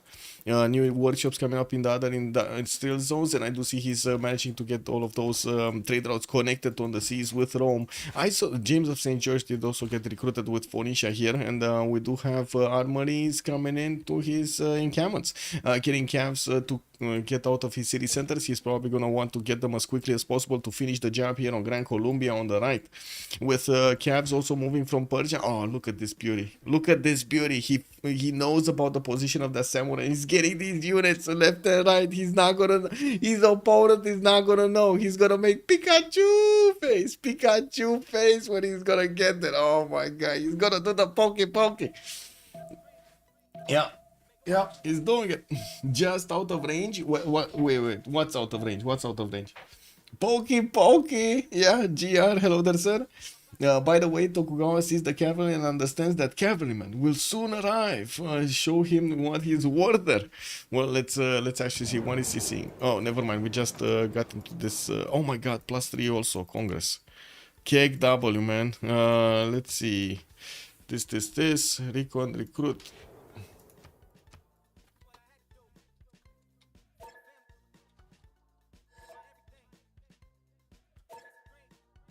Okay, there we go. Be right back.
Dun, dun, dun, dun. Red Persia shift entered the Congress? Oh no. He didn't know about the Congress, did he? Let's see. Light Cavs gaining +3. That's all of those Cav units that are coming out here. They're getting a +3. Uh-oh. That's a big wolf on Japan. That's gonna be a big wolf on Japan when all of these Cavs are gonna get to him. They don't even need a general. And it looks like we do have a free trader here from Persia. Marco Polo should have been recruited. There we go. There we go. Marco Polo. Monte Michel also got finished. All of that extra culture is coming in. We got Lekix 171 science, 180 culture, while Puimo is 200 and 105. I do see Mazu 1518, Paul 916, Big Bang 40 and 36. I do see also Neolaf 150 with 153 over here. He's still working on taking out the cities of his opponent with the help of Rome to take out these Grand Colombian cities. Now, looks like Popayan is going to go down this turn. The Cav is ready to go in. He might actually want to give it to Rome. I don't know. And then they're going to move forward towards Panama, Caracas, and the other city. Where's the other city? Here. Oh my god, this guy is not getting anywhere, is he? At least he has 4 movement. He's moving quickly in the water. At least that. Now we do have also Lekix 235 science. Okay, never mind. He actually dropped one of his cards over there. Now he has significantly more science than Puimo. Not to mention that extra culture. And we do have him on 371 points of production. Not as much as Puimo on 441. Also, Trump should be a great person, could start new gold age just by declaring it. Kick W, man. Yeah, there is no way that he could know that the samurai is still there. Screen sniper. Yeah, come here. I mean, he did have one of his horses go take a look, and then he went back. I'm pretty sure he knows, and he's just doing the best thing he could, right?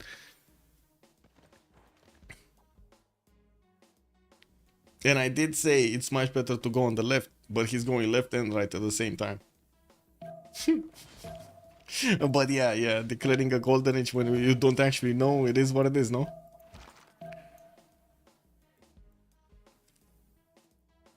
Oh my god, this is gonna be such a surprise.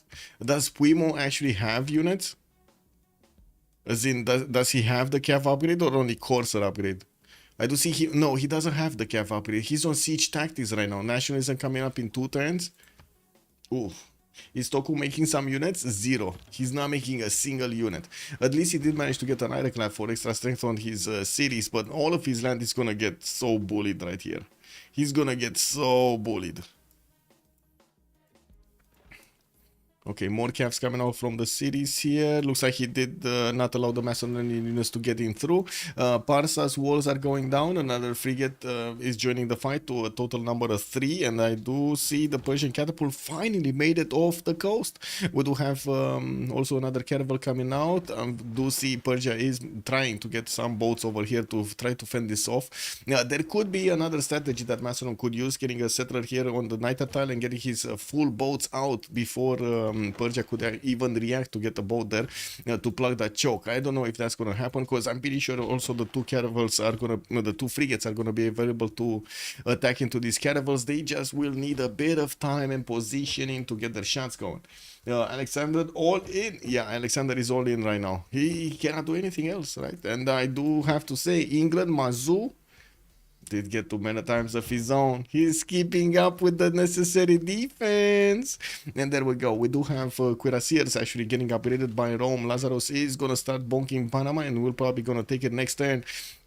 While Caracas is also trying to get the ancient walls. These ancient walls are not even getting to finish. He does have field cannons, which are still going to do a lot of damage to the walls anyway. Phoenicia has 9 infantries and Cavs. Again, a lot more extra damage against the units of Gran Colombia, or even the cities of Gran Colombia, since he did not manage to upgrade his Cavs. He's only on 36th garrison defense.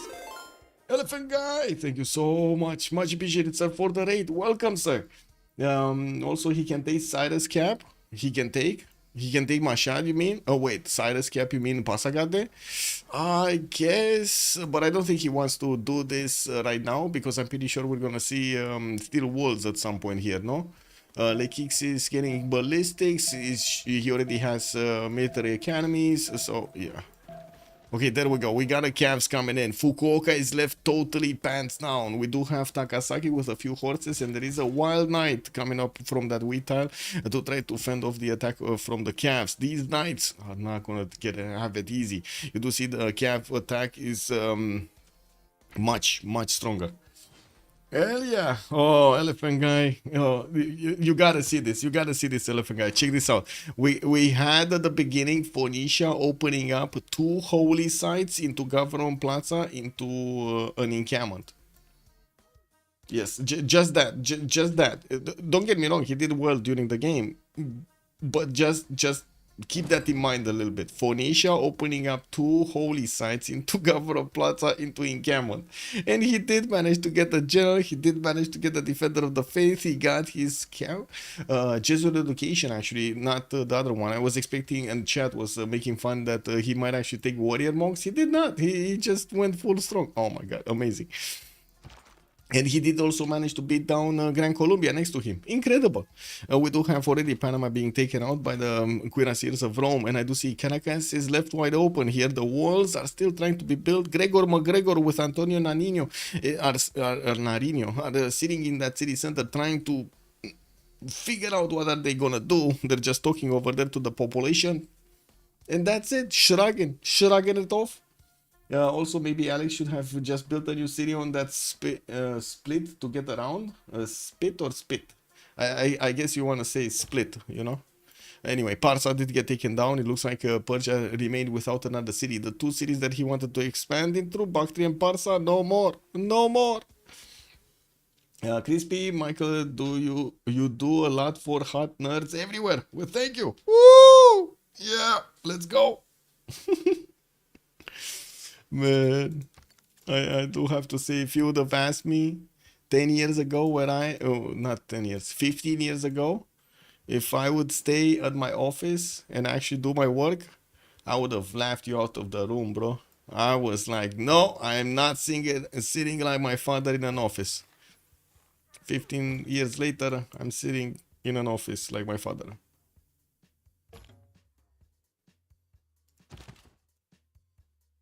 Yeah, it is what it is, man. It is what it is. Oh well, no, we do need to see. We do need to see how things are shaping up here. Anyway, we do have Rome that is positioning his cuirassier. Soon he's gonna go against Caracas, and I would imagine we would need some healing time for these Phoenician units. But I think he wants to put as much pressure as possible because he doesn't know when Gran Colombia is gonna get his safety settler. Oh, never mind. He just got Angostura. He got a safety settler. Okay. He has a safety settler, and so does England, right next to Japan. But it's too late. It's kind of late to apologize over here for Japan.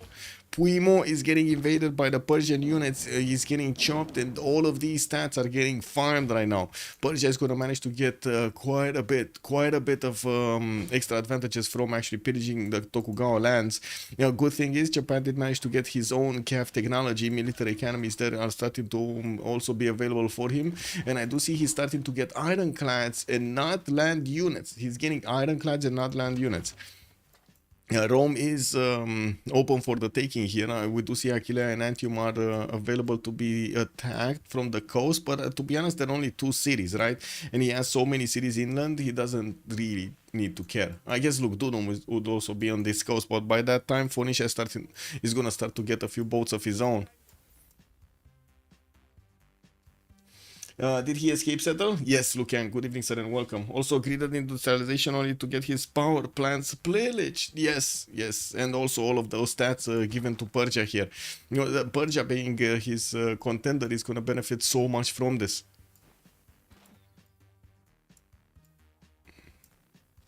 Okay, frigates are starting to get into position to attack into the Persian caravels.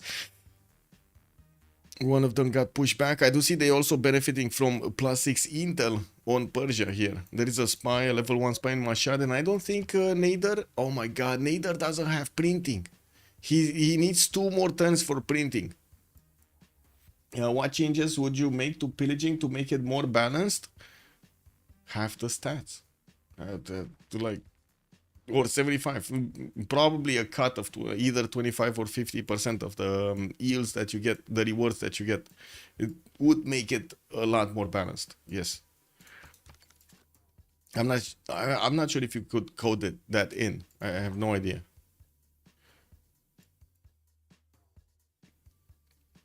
Anyway, don't worry about it. In the next version, in Civ 7, we're not gonna get to pillage that much.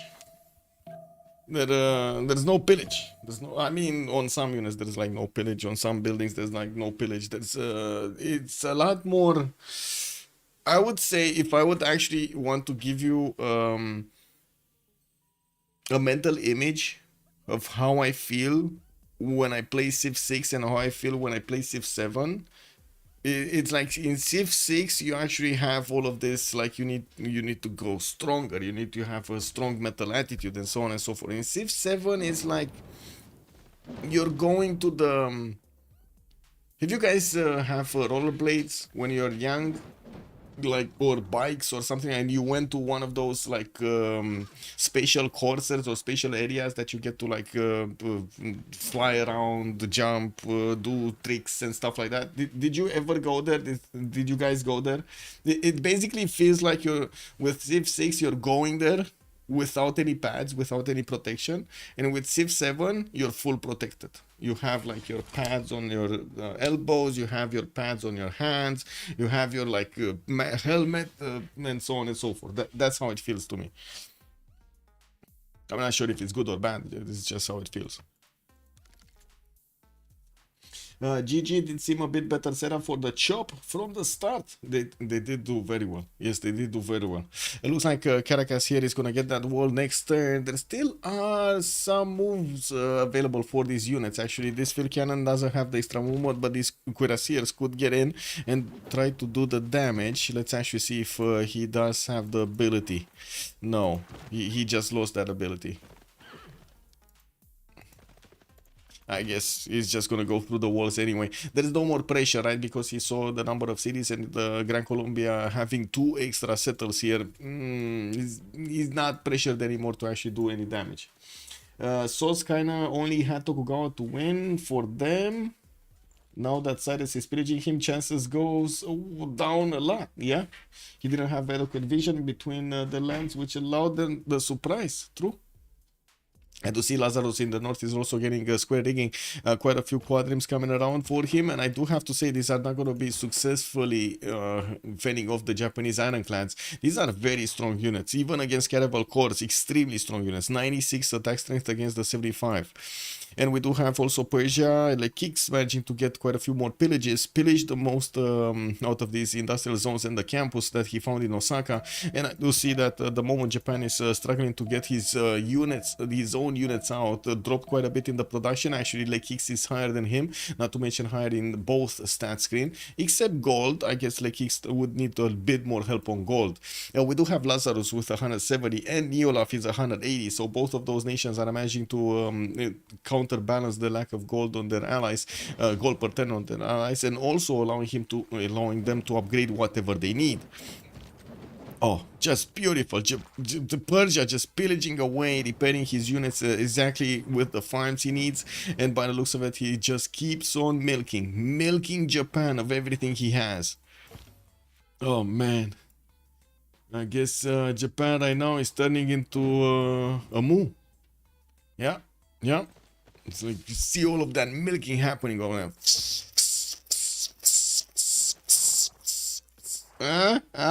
You see the cap, you can even hear it, right? All of that gold, all of that science. Amazing.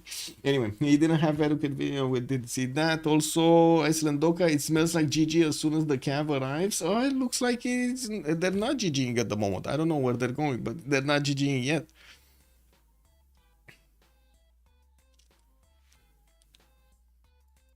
Okay, Caracas did get taken over. Wars didn't count.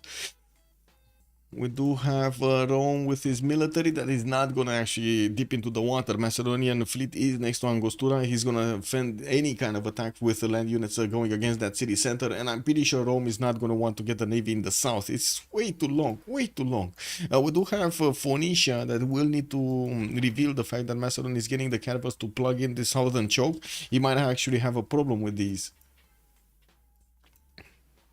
Spies coming out from Tyre. Also Statue of Liberty in Hungary. Did he manage to get a few more Diplo points? Wait a second. How many Diplo points did he get? That's 14. That's an eternity, by the way. 14 turns to get that. 6 points out of 20 with 3 out of 20. Okay, nobody is that ahead. Okay. I was thinking if he's gonna be ahead or not. Anyway, now I do also notice the secondary army coming out from Persia. It looks like this is the moment he's gonna wanna shine. Getting steel walls in 2 turns. I would imagine he already got refining for the oil. Yes, he already has it. And I would imagine he's gonna go very quickly for combustion so he can get his tanks going.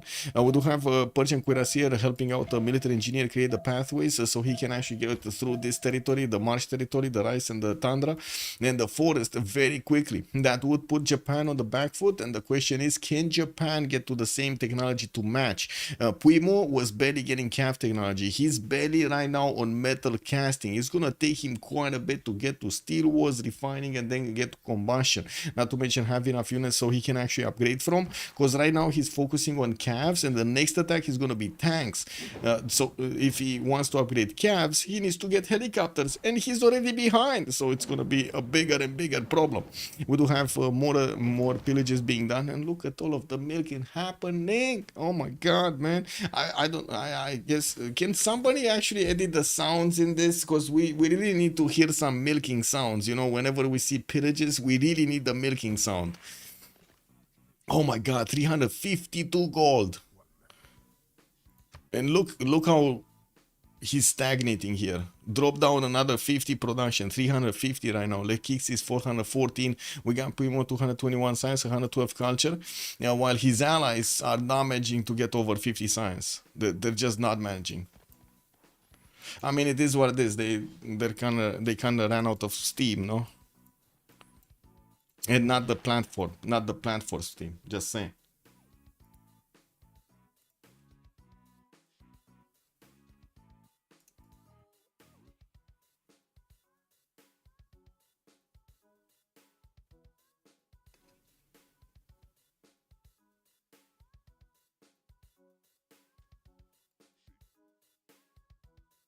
Wow, the Civ World Summit, guys. I just got mailed the Civ World Summit. Civ streams launch and beyond. Okay.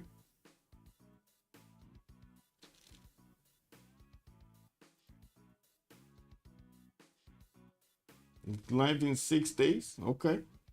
Oh, this is the one on the 30th of January. Okay. That's different. That's kind of confusing. Anyway. Did Chops ever even see Macedonia? The Chops? What? No. Oh, the Chop Yourself team. No, they didn't. They didn't get to see the territory. They never actually saw how much or how little Macedon has as land over there, or what quality, what is he building, anything. They didn't get any information. They also don't have the ability to put a spy in Macedon, which is something that he's flexing right now against Persia, because he's getting that +6 over him. Well, now it's +3 because Persia managed to get his printing. We also have a cav army from Persia going against England, and it does seem like there's no unit here managing to defend off this attack. Persia is getting his bombard to also get closer to the cities of London defenses, and well, let's actually see what's going on here. More traders are gonna be, yeah, he's focusing the traders, guys. He's focusing the meat of Puimo. And another one, 3 traders just got taken out. That is so much taken out from Puimo. I don't think this updated, by the way. He should go down significantly in the stats here because of the loss of the traders. I think all of them was the internals, no? Or was he using Jerusalem for externals? No, just that's Persia. So all of them were internals. How many does he have? 1, 2, 3 more? Yeah, 3 more. That's it. Can Macedon cripple their economy from southern south waters, pillage traders between Phoenicia and Rome? I think Phoenicia would get a military. If yeah, he has his own biremes here. Oh no, never mind. I thought they're iron class, but they're biremes. Kilbaki Sivani. I do see Neolaf is trying to get vision over this choke point. Yes, the answer to your question is yes. Macedon could have actually kept on going to try to get into the trader line of both Rome and Phoenicia. He did not. He just did not. And he kept over here his two boats in the Gulf of Guayaquil's choke point, so he doesn't allow any units to go towards the east. He's also keeping up Gran Colombia as much as he can here, as in he's keeping him alive with two safety settles. Wait, did he manage? I know he managed to take out one of the calves. That's it, right? He only managed to take out one of the calves? Oof, that's terrible. Yeah, that's just, wow, nasty. Oh yeah, there we go. We got some more updates. He lost like 15 science with like 10 culture. And still on 352 production. Oof. Hard one. Hard game. Hard game. Time Lord, hello there, sir, and welcome. How is this no CC? I don't know. You hear Farex announced they showcase formula on the 3rd while view. I was just reading through the mail quickly on the other side of my screen. Yes, I did notice. Civ World Summit. Tune in for the official Civ World Summit on February 8th.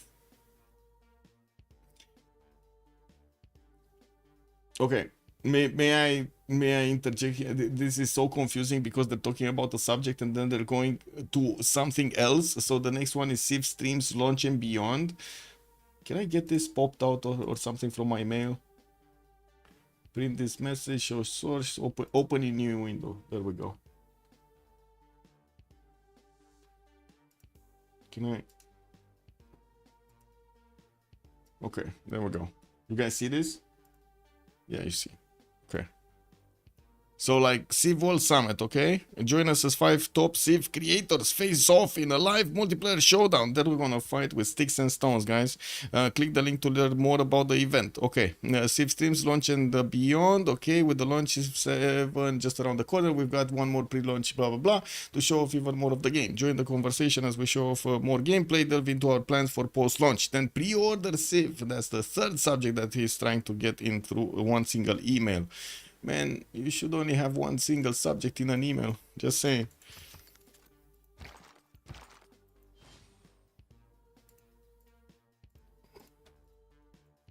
Hope I'm one of the 5 for multiplayer. Yeah, I mean, let's go. And that's a GG. Mazu is calling out the GG. He couldn't handle it anymore. London was going down. It was on fire. And he said GG. Well, we're definitely going to need to see how things are going to shape up. With the next games, we do have in the CivFR Squadrons also Lescar needing to go against their opponents tomorrow. The Sharks. And we do have today, Chop Yourselves managing to get this win over their opponents, the Sauce. Sauce is definitely going to get to change a little bit their formula and come back to play against their opponents with a much better angle. We do have also, I guess, a bit of a post-game chat, but I'm not sure if I should join it because it's the CivFR community and they're probably going to want to be talking in French. So I don't want to disturb them over there with a language that's not their mother tongue. So I think I'm just going to send you to FLS, no? Let's see, do I have him somewhere over here? Oh, where is it? Here. Give me a second.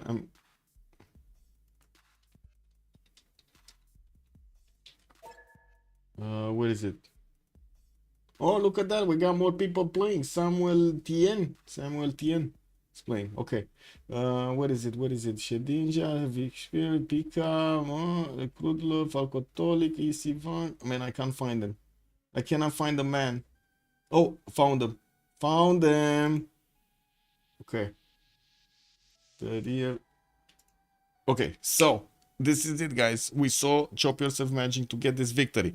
I do want to thank you so much for joining me. I do hope you enjoyed your time with me today, even if we didn't have like the, you know, the normal content that we do have on the stream. I do hope you enjoyed it, and of course I do want to thank you for all of the engagement over here in the chat. Amazing. Keep sending me It's the curveballs. It is what it is. I'm gonna try to catch them and throw them back. I also want to thank you so much for also the resubs and the subs. It helps me out a lot. Not to mention the follows that you gave me, and of course the subscriptions on YouTube. Don't forget to like the video on YouTube, and I will make of course the cutting and everything in the next few hours. So you're gonna have the VOD over there up in as soon as I can get it. In the meantime, I do hope you're gonna be fine and you're gonna have a wonderful time with Civ. I do want to invite you again in the Discord community that we have CPL, so to get ready for Civ7. We're gonna need to see how things are gonna shape up in the next 2 weeks. Time is ticking down. Have a great evening, everybody. Bye bye bye.